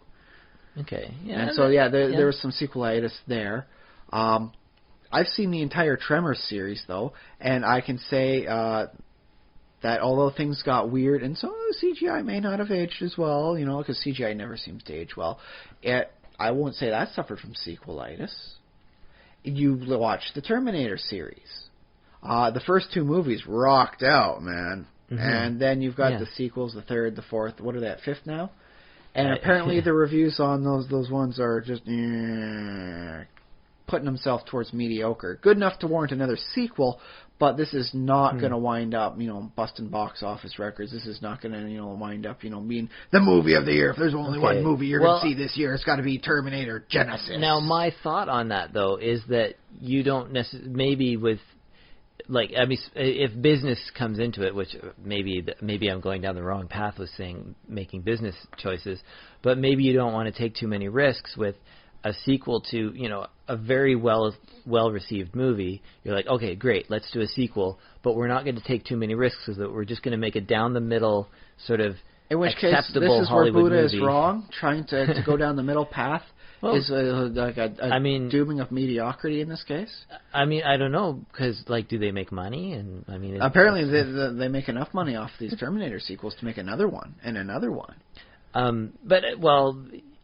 Yeah. The Hellraiser thing, apparently they did an Ashcan copy as part of a reboot, but they made 7 Hellraiser movies. No, wait, 8 Hellraiser movies. Honestly, everything past the first 4, if you never see that, I won't say you're missing out on the best stories ever done. There's some nice stuff where they bring back, like, the girl from the first one sort of thing, and that's kind of an interesting story, but a lot of them are like, this is a generic horror movie, and then we put Pinhead in there, sort of thing, so it doesn't feel right. Yeah. That's it. I mean, heck, you don't even really need to watch that 4th one. The first 3 movies themselves are a great trilogy on that one. But then things, take a bit of a crash. And for that, I mean, like as I said, they made like a 9th one as an Ashcan copy just to keep the rights. Mm-hmm. For those who don't know, Ashcan copy is it's an old like comic printing term when they'd make like 5 copies of something just to throw it into like a burning can. Just so that way they could, like, one copy goes to the National Archives, and this way you can keep, this one goes to show that we've printed out, like, this character, and thus we have the right to keep them for another 7 years. Yeah. It's never meant for big circulation. It's just meant to keep copyrights and all that sort of stuff. You can make an argument about the Fantastic Four movies being something similar to that, too. Yeah, I've heard people say that about that. Well, that's the thing, though. A true Ashcan copy, like, the chances of you ever really even get a seeing theater it, release. It's not going to hit the theaters. Like, this will be one thing where it will be shown in one cinema once, and they'll sell 5 tickets for it. And then they won't even try to sell ticket number 6. It'll be like, okay, your producer, the guy makes it, and then I guess the one guy who's going to clean up afterwards, we'll give the janitor a ticket too. There's your 5. Well, speaking of that, though, like, I do wonder if there's something that can be said for attempting to vary the scale. Like with a company as big as Disney, they were doing like these massive, like, oh, this is Aladdin, like this is our entire huge company's like output for the year. And I can show you the world. The world is Agrabah. Exactly. And what I think as a sort of business decision would be cool to do would be also have a few like little projects. And in some cases, maybe it's, a TV version of this or that, or, TV version of Aladdin over here, or a sequel that's not quite as big a budget, but yet we're still trying to keep it moving sort of on a lesser scale so that our company has, our big, figureheads, but also has a lot of other things going on.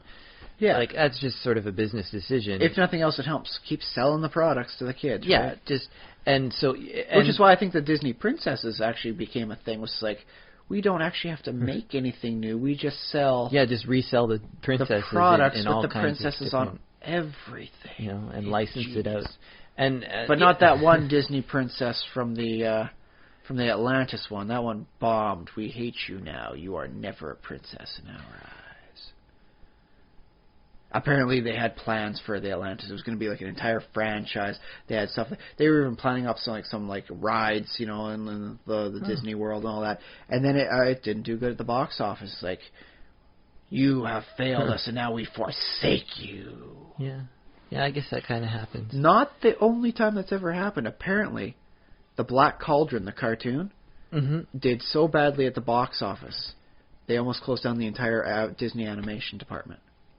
It was so bad they almost canned imagine all the greatest works of Disney from the 90s onward when they really got professional. It's every couple of years we're going to release something everyone's going to really enjoy.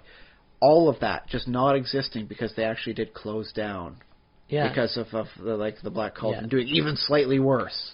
Yeah, well, I mean, we think of Disney as being this great, amazing, successful company, but they are a company. It has been up and down, and sometimes it has been questionable whether they would actually continue. Some things don't do as good as they thought they would. Yeah. Some things do so much better than they thought they would. And box office, big movies are always a big risk because something can happen, something in the news can happen, or another movie can go up against you, or I remember in the recording business, there was one guy, a rapper, and his album was going to show how he's rocking New York City. And it has him with his hands on the Twin Towers as they're all shaken apart from his rah, he's doing a Godzilla moment, and then 9/11 happens. Yeah, I'll still say I think that Josie and the Pussycats, the movie, would have done better if they had released it earlier. Because it was released shortly after 9/11, and nobody was really in the mood to watch a story about happy girls, doing music and winning the day. And it's just it wound up bombing at the box office. And I think it was just really bad timing. Nobody wanted to be entertained that way at the time. It's no, we just kind of want to be quiet and alone right now. And so the movie officially bombed, but it's not a bad movie. I found it to be very entertaining. With a lot of great actors and actresses, It's just come on. Yeah. So there's a lot to be said about timing and outside circumstances. But I guess I should point out I don't know if there seems to be a correlation with spending a lot of money on a movie and it doing the Lord of the Rings being an example. They really pushed. They spent lots of money. They advertised. They marketed. They made it a worldwide phenomenon. So much advertising and marketing. I mean, the nerds basically advertising themselves. Hey, it's coming out. Did you see that? Did you look at that? They did make sure they went not just blowing money, because you can blow money on all sorts of stuff and have nothing to show for it. But they spent their money on quality. They made sure that the people using the weapons were trained in it. They made sure each different race had a different style of weapon. So they had weaponsmiths coming with unique designs and styles to really make it look good. They effectively spent their money on polish, and that's not badly spent. I guess, the other thing that happens, within original movies, they don't always have the biggest budgets, and it's just because people are working on it. Sometimes it's a passion project or whatever, and then when the sequel comes around, it's okay, now we're in this, because apparently we can make money doing this. Who knew? In the first one, they didn't even realize. The Evil Dead is a good example of that. They Bruce Campbell, I've got his book, If Chins Could Kill, he admits that they basically lied to all of their investors. It's you'll make your money back within a year. I think they finally broke even after 10 years. But they were able to prove it was a proof of ability. We have this talent, we can pull off these tricks, and that wound up getting the financing for the Evil Dead 2. So they had the Evil Dead 2's half sequel, half remake sort of thing. It just had so much of a bigger budget that they were able to do more and have more things happen. And now I want to watch the movie. Yeah, and that's a success story in terms of where the sequels. budget blows up higher more in the sequel as opposed to the original. Yeah. In a lot of cases, sequelitis is due to a lower budget. Well, it might be a lower budget, or it could be higher budget but less writing or less less cohesiveness, care, less polish. They just throw money at it and not think about or throw it. Apparently, that's what's going on with some of the AAA video games in the video game industry. It's oh yes, we'll put this much money in, and we'll have so many people doing so many things at once. It's got to come out great, right? No. You got to make sure you polish it. It's going to take time. It's like one of those rock tumblers. It's not something that takes like an hour. This is like a rock tumbler actually takes like 3 days to properly tumble the rocks nice and smooth. Yeah, well, videos and movies take longer than 3 days. Well, I know, but that's the thing. It's like this would be like an executive that wants like, okay, we're going to pump out a movie. We're going to pump out like this, and it's going to take like, in this case, rock tumbler equivalent, 1 hour. It's like, no, you don't get good from the equivalent 1 hour. You get good equivalent off of 3 days time to make sure it's polished, which in this case is not like a. I hate to kind of join the bandwagon. It's not like the Call of Duty released annually sort of games. Right. You don't get the greatest amount of polish when you're on that sort of time limit. Yeah, that's true. And well, we have some video game companies, like I guess Blizzard is one example, that they won't release something until it's ready to go. And that, I mean, like some people said it's not as good as it was before they merged with Activision, but no, Blizzard is known for its polish. Yeah. You can I will accept arguments that a lot of their intellectual property is effectively a ripoff of Games Workshop, done with a much more cleansed palette, not as much blood, right? Mm-hmm. So you got your Space Marines, and then you got your medieval equivalencies going on there, effectively being Warhammer and Warhammer 40k sort of stuff, just without so much blood and grimdark going on. And I'll accept that argument. I'm not going to argue with it on you, but I'll accept your argument and all that for all its merits. And but you know what? They polished it. They polished it so much better. And Games Workshop has not been able to release a video game at the same quality level as Blizzard. Mm-hmm. And that's the thing. It's like that's what the Games Workshop needs to do. They're good with their miniatures, but what they need to learn how to do is do a little bit more polish when it comes to doing something in a video game, because apparently their video games are a little rough around the edges. Yeah, well, it's hard because Blizzard has been at this ever since Warcraft, like Orcs versus Humans, the first. Yeah. And I went back. I played that again recently. Feels kind of crude, doesn't it? Yeah, and it feels like something I could probably make in. Are you challenging yourself? I'm thinking about something like that. Like I want to go. do a video game like in that style. Start that style, and if you can build it bigger and better, go for it. Keep polishing. Yeah, until it shines. Yeah, do your first version, and have it be put an it up indie on hit. Kickstarter, and then get yourself funded for the high res sequel / remake. Yeah, and then that's the thing. You build on your skills. Like you create that version. You're like, oh man, that was awesome. Maybe get some people working with you. You can have a team together who has expertise, and then level up all together onto the next. Well, that does work with the party. The thing is, everyone should level up equally. Yeah, but people come and people go with it. That is always the sad part about like a creative team. Is it's kind of like herding cats. It's kind of hard to keep them all together. Yeah, but that's reality. So yeah. So in that case, we can say that some of the best ways to make sure that the people out there, because this doesn't always apply to movies. I don't think there's very many like movie makers out there that are paying attention to us right now. But I believe everyone who's listening is at least I got a tabletop game going on this one here, or I do my own writing. I like to do my own writing. So in this case, the advice we can say we've garnered from analyzing these movies to help avoid sequelitis suck would be you got to keep your heart in there. If your heart's not in the right place, it doesn't matter like how much you're putting out. It's going to be bland and So that way, if you don't have the spirit in there, it's just not going to wind up. I don't know if there's any possible advice that we could give to avoid sequelitis, and especially in movies, because movies happen with on a executive level, and they sort of there's no one who can sort of steer it and say, we're headed for a cliff here, because that person. Although there is Fox executives who will drop something off a cliff, after 6 episodes. Firefly. Right, but I think what happens with movie sequels that do get made is that there's somebody driving the ship or whatever and saying I don't care what you have to do, just get it done. I've been told that was something similar to The Good Dinosaur. Yeah, they did not probably get great reviews, but apparently they'd done so much work. It's dude, we have got to move this through. It was kind of like an impacted bowel. It couldn't stay there any longer. You had to flush it out. Nice analogy. I'd said I've been told it's a very adequate movie, but as a biologist and someone who knows basic history, no, that's kind of not how evolution works. And if you have dinosaurs, you're not going to have humans evolving.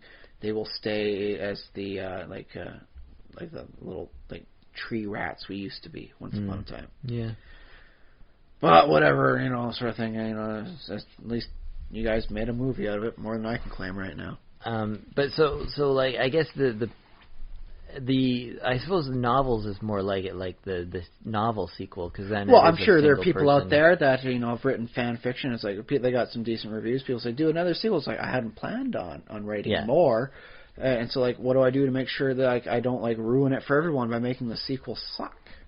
Right, and my thought on that is just that you don't need to worry too much about making a good sequel. The only rule is make a good story, and so. So in that case, that'd be back to polish. You got to make sure it's a good story. It's the rough edges are smooth and everything flows correctly. Yeah, and I guess the trap you can fall into with a sequel is just like to tell sort of because a lot of stories end with and they lived happily ever after, and then the sequel's like, oh, what happens to their kids, or what happens, like what to disrupt this happily ever after now. What happened to the villain when they fell at the bottom in Disney death? Did they actually die? Maybe the story of the villains, rise back to villainy. Well, tell a story from like the villain standpoint, where when the moment of triumph comes, the villain actually gets back into power. It's like, oh man. Then you go, and then your third one winds up being with the hero again. You go back and forth on it.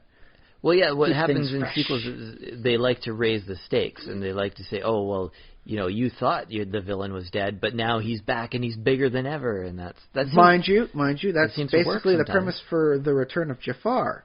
He came back as the genie sort of thing, and he's got one guy, Abismal, who's effectively, forcing to wish as he desires, as opposed to the guy's own wishes. And I think what that is, I think that's basically a stock plot for a sequel. Is like sort of you pull that off as like, what are we going to do for a sequel? Obviously, we had a great bad guy. Let's bring him back. Yeah. And so that's sort of your go-to answer, and that can work. But I guess it's in some ways that's just too easy. It's too well. On obvious. The other hand, let's figure this way. In a lot of cases, a good villain is more entertaining than a good hero. Mm-hmm. So, like a story about like the villain who's fallen and been defeated, and then their rise to greater levels of villainy than before, or. Like, if you consider that to be like, oh, that's a little trite, what if it's like the villain winds up becoming like, okay, I guess I really messed up. I was pretty far gone there. And thus you have, like, their, I guess, turn from villain to more of a hero, sort of redeemed character. You could, like, leave all the actual hero behind and all that, just have, like, okay, now I got to get out. I got to get away from my past and, try something fresh. And thus you get to see, like, oh, I could succumb to villainy by doing this and really seize power. Or I could be the good guy and help out these people out here.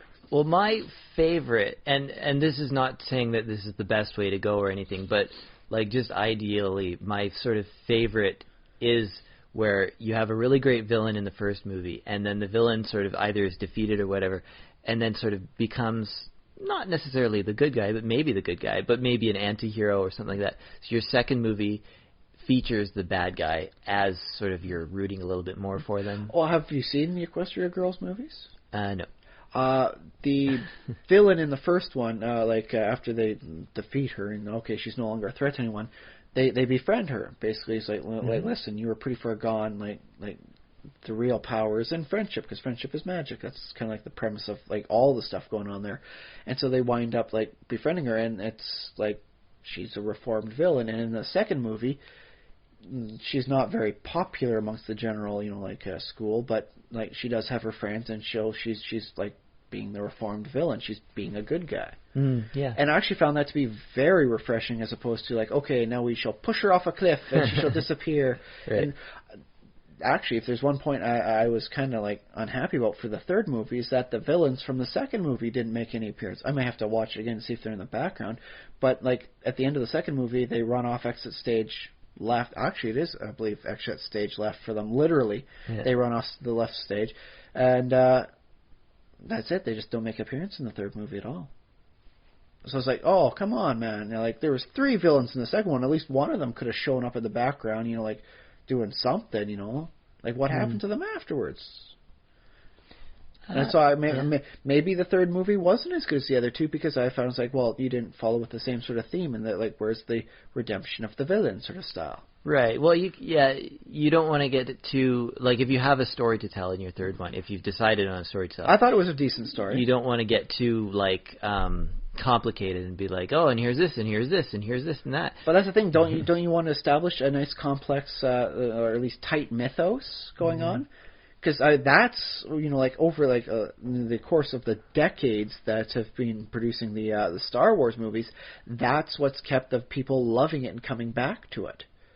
Because, I mean, like, if you were to, say, write a really decent piece of fan fiction, like, you wrote the masters for, a fan fiction, man, oh my god, that was amazing, and then you just leave it alone for 20 years, how many fans are still going to be around to read the sequel on that one? The next bunch of, like, fan fiction you write about that. Do you think there'll still be that many? Because I think the Star Wars managed to do the trilogy of movies and have that tight and complex mythos of characters with the grand arcs, and then they had the other stuff. Admittedly, not all of them were good. Like the Christmas special, I've been told, is absolutely atrocious. They did the Ewoks movies. I didn't mind them as a kid.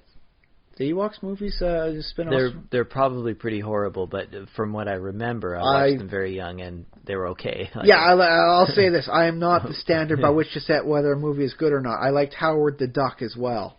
I mean, I don't remember begging to watch the Ewoks movie again and again. But I think I watched it like when it was on TV again. I said, hey, the Ewoks movie, can I watch this, Mom? She's like, man, nothing else on TV. Go for it. It's raining outside. Yeah. But I'm sure it's pretty bad. I do recall it being, from at least my perspective now, a fairly formulaic fantasy trope of the adventure sort of thing. So, I don't know. But they managed to keep all that stuff, and then, you've got your toys and all this stuff, and then you've got your novels and all that. So they managed to keep the spark alive, which is why Episode 7 has done so well, despite the fact that the prequel trilogy was considered not as well received. And it's done well because they've kept the Star Wars universe alive. They've kept the universe alive, they've kept the mythos alive, they've kept the characters and everything, like, it's like a style you want to keep reading. George Lucas is apparently not happy with Episode 7 as he finds it too formulaically close to Episode 4. Yeah. And was that an official, like, word? Apparently, yeah. That's something he said in one of the interviews. Okay. According to the sound, but I didn't read the whole thing. But he explains, from what else I read for a little bit underneath that headline, was that the reason why the prequel trilogies were different and wasn't maybe as well received was because he wanted to make things different. Yeah. He wants to make sure every movie he makes is its own movie to some degree, and is a little different, and it's not just the same movie over and over again, which I'll respect him for. I mean, like there is something to be said about the integrity of not making the same movie over and over and over again until it's not profitable, then you drop it. Right. But apparently people wanted like the same sort of style before, so the more CGI'd prequel trilogy was seen as being too different, and so there's like it had to stick closer and tighter to the original style. Well, that's interesting though, because that point about making the same movie, do people like how many sequels like really attempt to be like, no, we're just doing this basically the same plot again? I guess Home Alone is a little bit like that. Yeah, he's Home Alone again, fighting burglars again. It's just the burglar in the fourth one was supposed to be the same burglars in the first two, but it's now played by French Stewart, a completely different person. Right, yeah. So it's like, that really was hard to... And at some point there's a different kid, too, but... Yeah. Well, because, like by that time Macaulay Culkin's an adult age. Although he apparently did a short film sort of thing, you can find it up online, where he plays like the Kevin who would grow up from such a series of traumatic events. Okay. Long story short, he's not all there. Oh, but the guy who did play one of the villains from the first two guys, he did a short response. Like, oh God, Kevin's coming for us. He's coming for us, man. He's coming back in. He's going to finish the job. So I got to sit down and actually got to watch these because apparently the actors are starting to have a real fun ball with reprising their characters. Which brings me to the final point. Okay. Uh, Final point. Or the final suggestion, maybe time is a factor. Like I said, like if it takes so long, like if you're writing a good fan fiction, and like, will the audience still be there after like a decade? Yeah. But in this case, the time left to cool and let things, like maybe let nostalgia smooth things out, makes it better. Because Macaulay Culkin does a short, sort of thing. Well, I'm playing Kevin as he's grown up to be. I'm slightly crazy now. And then like one of the actors, playing the villain season is like, I want to get in on that. So he plays, oh my God, he's coming for us, man, he's coming for us. Where he plays like this guy's been heavily traumatized himself from this series of events that have like repeatedly and maliciously been hurt. And they're like, the kid tried to kill us before, and now he's coming back to finish the job. He's gonna get us. And it's like these, yeah, the actors are having fun, so the spirit's there. So sometimes it might just be like just let it simmer down, and if it's good enough to hit that like nerve where it will never die, it hits that like I guess like an ember, so it still stays at least slightly warm. Mm-hmm. Reignite it every once in a while. Don't try and keep the bonfire burning forever, but do reignite it every once in a while before it burns out completely. So maybe that's the thing. It's like let's take this to a tabletop thing. It's like, okay, you guys really like that, and you guys really like the story. But I'm, I don't want to get burnt out on this sort of thing, so I'm going to take a little bit of a break of that. We'll do some other stuff, like we'll have Dave, be the DM for the next bit. I'll write a story, and then, when I get everything written and polished up, it might be a little bit of time, from now, but I got a copy of all your characters. We can pick up where we left off then. Mm-hmm. So a little bit of downtime might not be a bad thing. Yeah, possibly. That one's going to have to be a gauge whether or not downtime's going to diminish things entirely, or just be okay. How's that the line go? It's in one of those old proverbs. A stiff wind will blow out a small fire, but only fuel a large one. In this case, it'd be like the winds of time. So it was meant for love. So like, if you love somebody a little bit and you go away and you're spending a little time apart, then the love's not going to last. It's going to get blown out by the wind. Yeah. But if it's a true love, it's like a bonfire in your heart. That distance is only going to make you want the person even more. You're going to love the person even more. It's going to fan that. It's going to just fuel the fire. So in which case, whether or not delaying, doing your sequel, your novel, your adventure, and all that sort of thing, whether or not there's still going to be the demand there, you're going to have to determine for yourself whether it's a small fire or a big fire in the hearts of your fans. Yeah, okay. Because if you're getting responses like, hey, that wasn't bad, maybe follow up quickly, and it's like, hey, they kind of like it. Let's build this up. Where it's like, oh my God, this is the best thing I've ever seen. We got to have more of it. You got rabid fans like, oh no, we'll never let Serenity go off the air. We'll protest. We'll sign petitions. Like, that's a big fire. That's a big enough fire to get yourself a movie made out of it. Yeah, I don't think that's that big of a like they talk about in the world of Hollywood and business. They talk about striking while the iron's hot. Like, we got to get this sequel out while people still remember our original movie. I don't think that's that important. Escape from L.A. took place a decade after Escape from New York. That's a sequel to a cult film that took a long time to eventually get around to doing. So yeah, I'll definitely agree on you. When the sequels are done good, you don't have to we gotta put out another one within the next 24 months or this is gone, man. We lost it all. Yeah, although in some ways might as well do it now. We all the actors are still around in the same sort of level of their career, hopefully the same pay level, maybe slightly more. That's one of the things that's apparently big about the Return of the X-Files. Uh-huh. Since the X-Files was their first on, both the main characters have gone on to doing bigger, better stuff. They are not who are these new fresh faces? They've established themselves as very well done characters doing other things. Yeah. And so this is like a coming back to that. So they're not the same people they once were, right? Yeah, that's true.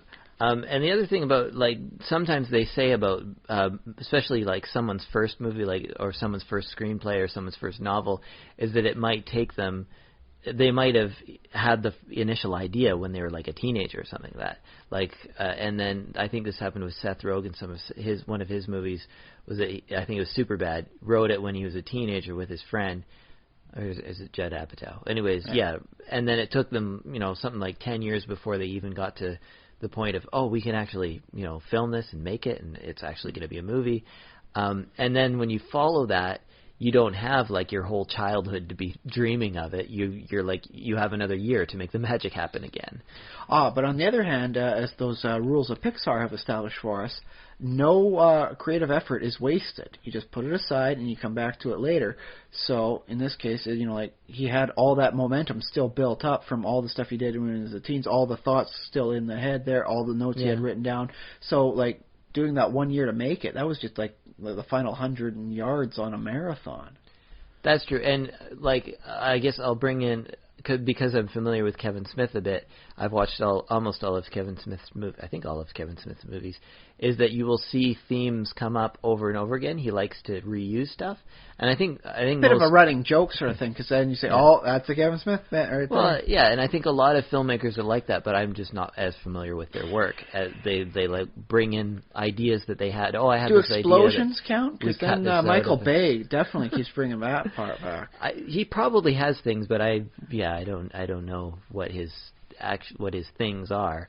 But yeah, Quentin Tarantino is very notable in the same sort of style too. I think this is especially true with writers, people who write screenplays. I don't know if Michael Bay wrote screenplays. Well, if you're directing, you always put your own little flavor and style in there. So you can say, you influence things definitely. But yeah, there's Quentin Tarantino's another one. They Hitchcock reuse... didn't write all the plots for his stuff, but he definitely made sure there he is in the background walking a dog. And this is the other thing, like when you see a stand-up comedian get a show, like Tim Allen get a show, you'll see like his old material will become, episodes, right? I do recall, the first episode of the Drew Carey show.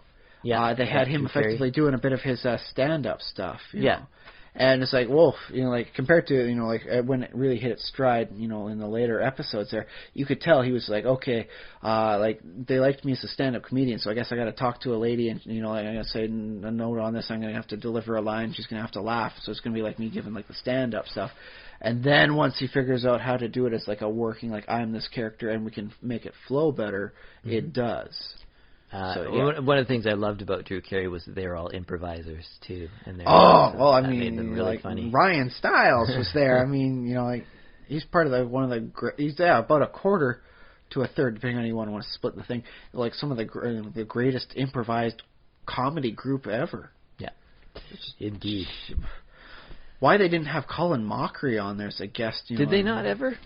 They may have had him once, but they should have had him on at least more. Yeah. Should have been a main character, damn it. Well, I don't think a main character, but he should have been like a reoccurring character. Like, for instance, MASH. They had like a psychologist come on. Oh yeah, I remember that guy. Yeah. And he came on frequently, but they made sure not to put him on too often, for fear of overuse. The same with the one guy who was like crazy, like Colonel Flagg sort of character. He was, they didn't want to go to the well too often for fear of draining it dry. Right, and also, I mean, it made sense in the story in terms that the MASH unit only had so many. They wouldn't necessarily have their own psychologist in that unit But the ratings every time the psychologist, as well as the commie hunter coming on, they were spiking. Everyone loved those ones, but they didn't want to do it too much. I believe Kevin Smith explained it best on his Evening with Kevin Smith, as Pauly Shore, everybody used to love Pauly Shore's. In small doses. And the stuff, and then it's like But as Kevin Smith says, and then it seemed like one day everybody woke up and just said, "F*** Pauly Shore. God, I hate the guy." Apparently there's some sort of like maximum dosage before you're just absolutely tired of the guy. I'm surprised that didn't happen. Well, maybe that's why he was always hesitant to keep bringing back Jay and Silent Bob. He was afraid people would just like, I hate these dang stoners. I've seen too much of them already. Mm-hmm. And so that was his thing. It's like that's why he's not putting them everywhere and just having them do everything. I wouldn't mind a little bit more cameo appearances of them popping up here and there, though. Just, maybe not, just as a background sort of thing. You see, there they are standing against the wall there. Just fun stuff like that. Whenever you're in a convenience store, who is it?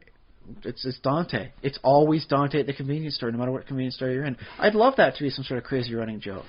Yeah. Yeah, have fun with it. Why not, right? Yeah. But yes, final verdict on stuff? Final thoughts. I don't think there's any one master trick to make sure that sequels will avoid sucking. Aside from maybe the closest one to that is you gotta have your heart with it. If you're not in it when you're writing the sequel, you're going through the adventure, it's not going to be there, and it's going to show. Okay. I think it's always shown when the person's just not putting 100% into it. Are you saying that it's mostly the writing too? In this case, because I'm coming at it from the perspective of like writing a novel or movies. Doing it running an adventure. In which case, like, if your heart's not in it, your heart's not in it, and it shows. When everybody's not giving 100%, you can see it. You can feel it. The energy's just not there. And maybe that's because it doesn't show up as well polished. Maybe it's just because the stuff isn't delivered as vibrantly. But it does show. And if there's one thing I'm going to have to recommend, it's like you got to keep your heart in there. You got to find a way to keep it with your passion. Only do things that you're passionate about. Well, but that's the thing. I mean, eventually, what's his face got tired of writing Sherlock Holmes stories. It's like, but he could have made a pretty penny the rest of his life just writing more Sherlock Holmes. Arthur Conan Doyle. Yeah, he could have written more and more and more Sherlock Holmes, and it would have made him good money. But he's like, I am sick and tired of this guy. I'm throwing him off a waterfall. Done. I've also heard though that there is a point where, like, especially with TV, I think I've heard with Penn and Teller's BS, that show, and they were talking to executives about, like, should we do another season? And the executives were like, you've got, I forget if it was 6 seasons or whatever. We've got 6 seasons of this show. It's like a couple hundred episodes or whatever. That's syndication, man. Yeah, we can. Syndication. Yeah, I think it was at the point where it could be in syndication. So they're like, we can just run these basically back to back. And, like, people will never, almost, like, people won't see the same one again.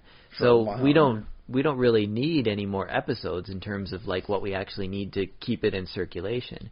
So in terms of making money from more episodes, that's all we need. Like, I'm sure you guys they had more ideas. There were plenty of creativity, plenty of ideas for new episodes. But it was like, the network's like, we just don't need any more of this. Like, we've got enough. I know historically Disney has had, like, cutoff limits.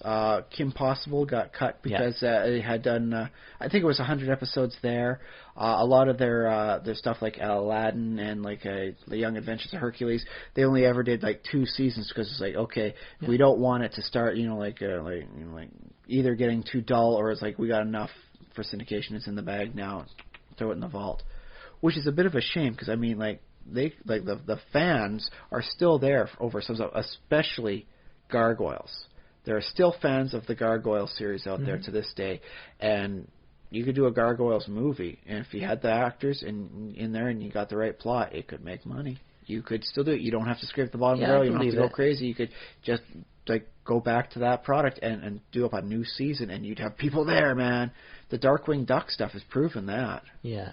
Well, TV shows, there aren't very many TV shows. I think Doctor Who is the only one that lasts just so long. Although they managed to trick that one out. It's like, you don't want to be the character anymore. We will kill you and have you regenerate into this new actor who will replace you. Yeah. We can do this forever. The other cool thing about Doctor Who is that it advances with the times, because when you watch the old Doctor Who episodes, you're like, you can tell this is like, from its time. Yeah, and admittedly, the budget has never been Hollywood high on that. But newer episodes are like, wonderful. This is the 2000's version of Doctor Who, sort of 2005 version of Doctor Who, or I don't know if they had Doctor Who that, but basically they rebooted each decade. And things started up again. Yeah, it was beautiful.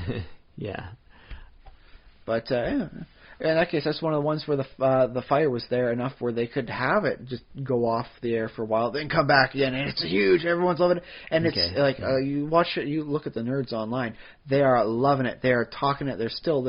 They are ranting and loving it for the Doctor Who stuff that's coming out. Heck, I remember seeing stuff just a couple weeks ago. It's like everyone's excited for Christmas, but what I'm really waiting for is the Doctor Who Christmas episode. Yeah. So it's got the stuff there. It's become a thing. And now, I don't know if comic books work the same way, but do they tend... I guess there's a lot of comic books that don't last very long, but some of the bigger titles will last for decades. Superman's hit like 700, yeah. Yeah. Which is a pretty darn good time, And then movies, Oh, movies can go away for a long time. Sergio Aragonés's Gru made it to 120, which is a very long time.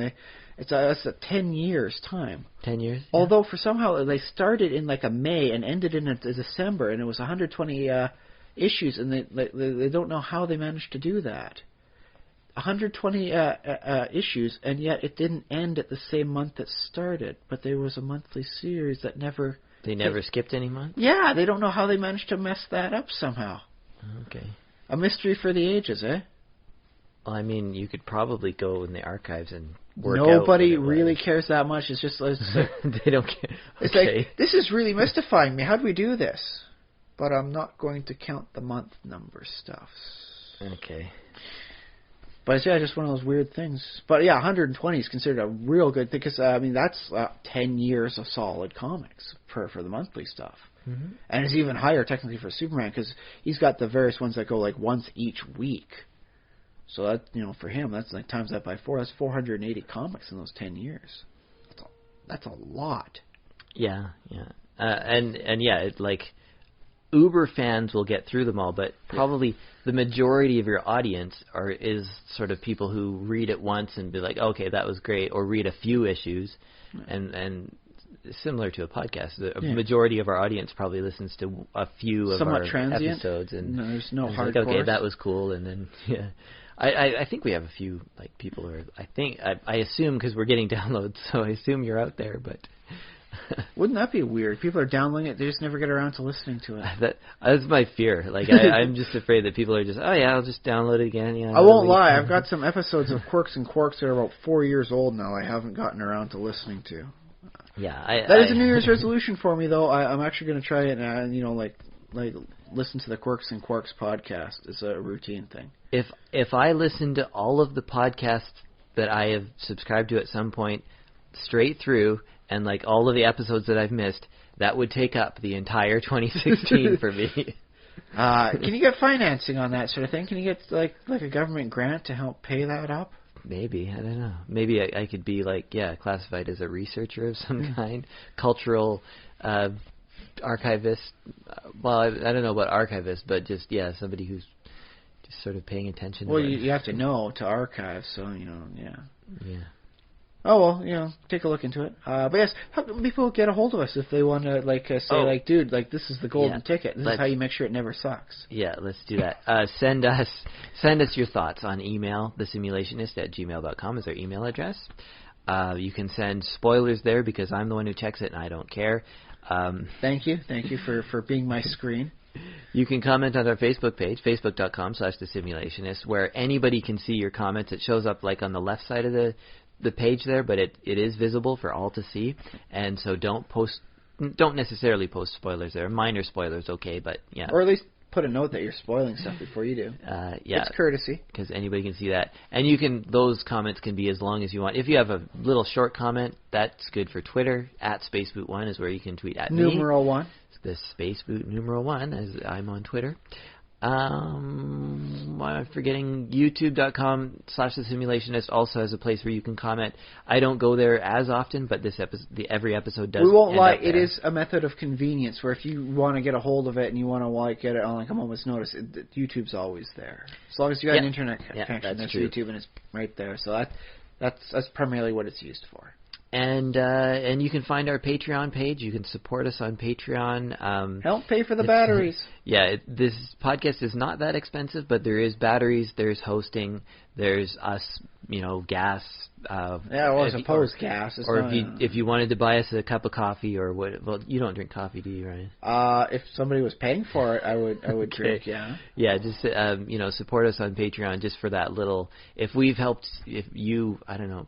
If you've had a bit of like a writer's block, it's like, I don't know if I should write a sequel to that thing. Some people liked it, but I really don't want to. It's like, if we helped you work through, it's like, okay. As long as I can avoid these things, I'll watch some good, bad movies and I'll analyze them and I'll learn what they did wrong, and then I just won't do that, and my sequel will wind up being good.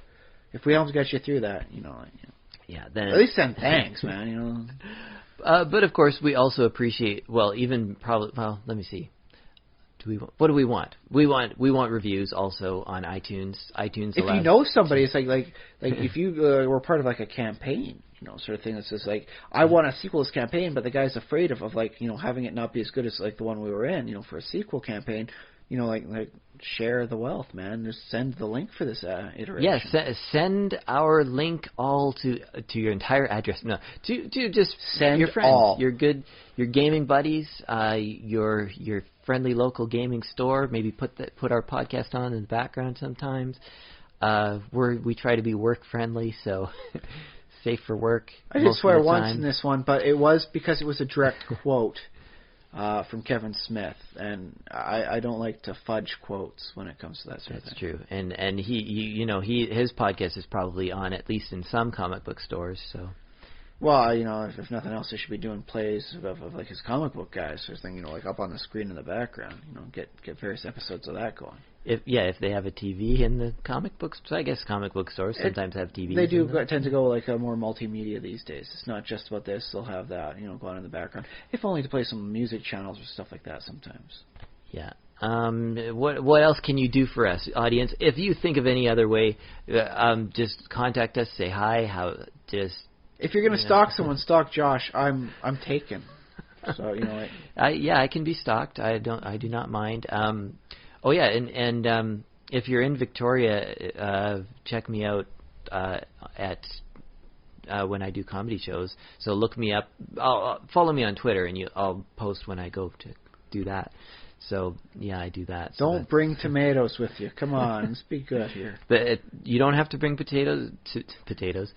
Well, if you call back to the beginning of this. Yeah, don't shoot him in the head with a potato gun by any means. I mean, even if it's stuff that you find offensive, don't do that. But if you go to anywhere I perform, I always perform in places that sell food, so they won't let you bring in outside food. But you could buy a tomato there and potentially throw the jalapeno poppers at Josh. We have had chicken wing throwing episodes at some of our comedy shows, although it was by other comedians, not usually audience members. It was the dry chicken wings, not like the saucy stuff, because that saucy stuff can get nasty. I think it was it was a honey garlic. So man, that stuff sticks and it gets everywhere, man. It was not a good. I mean, yeah, the poor staff. You throw the salt and pepper ones, man. You throw the dry ones. You don't throw the saucy ones. Come on. Well, you eat the saucy ones because they're delicious and saucy. Yes, And now I want chicken wings. I want chicken wings while watching Evil Dead 2. Yeah, I think that's a podcast. I think we've exhausted. We've told all the people where they need to go, what they need to do, or at least how they can, learn more themselves about how to avoid getting their sequels to suck. Watch some movies, read some stuff, be an active participant, and see, wow, that sucked nerds. What was wrong with that one? And it's like, oh, okay, it was a paycheck only. That's why everyone came back. It was just for the paycheck. There was no heart. There was no desire. It was executive desire only, and they have no soul. So if they don't have a soul, the movie doesn't have a soul. Yeah, and just the fact that even that movies involving a lot of people get made at all and actually end up, any of them end up any good, that's kind of a minor miracle in itself. Because it's very difficult to herd all those creative, people, actors, directors, set designers, costumers, camera people, getting all those people all to somehow work together and make something actually good. It's a feat. It takes experience, it takes a miracle, and it takes a lot of willpower. Yeah, and a little bit of what Hollywood magic, and sometimes you do have to threaten a person. Not as much as you used to have to, but apparently. But we'll hear from you again in 7 days. You'll hear from us at least in 7 days. Yes, indeed. I've been Josh Giordano. I've been Ryan Kirkby. Bye.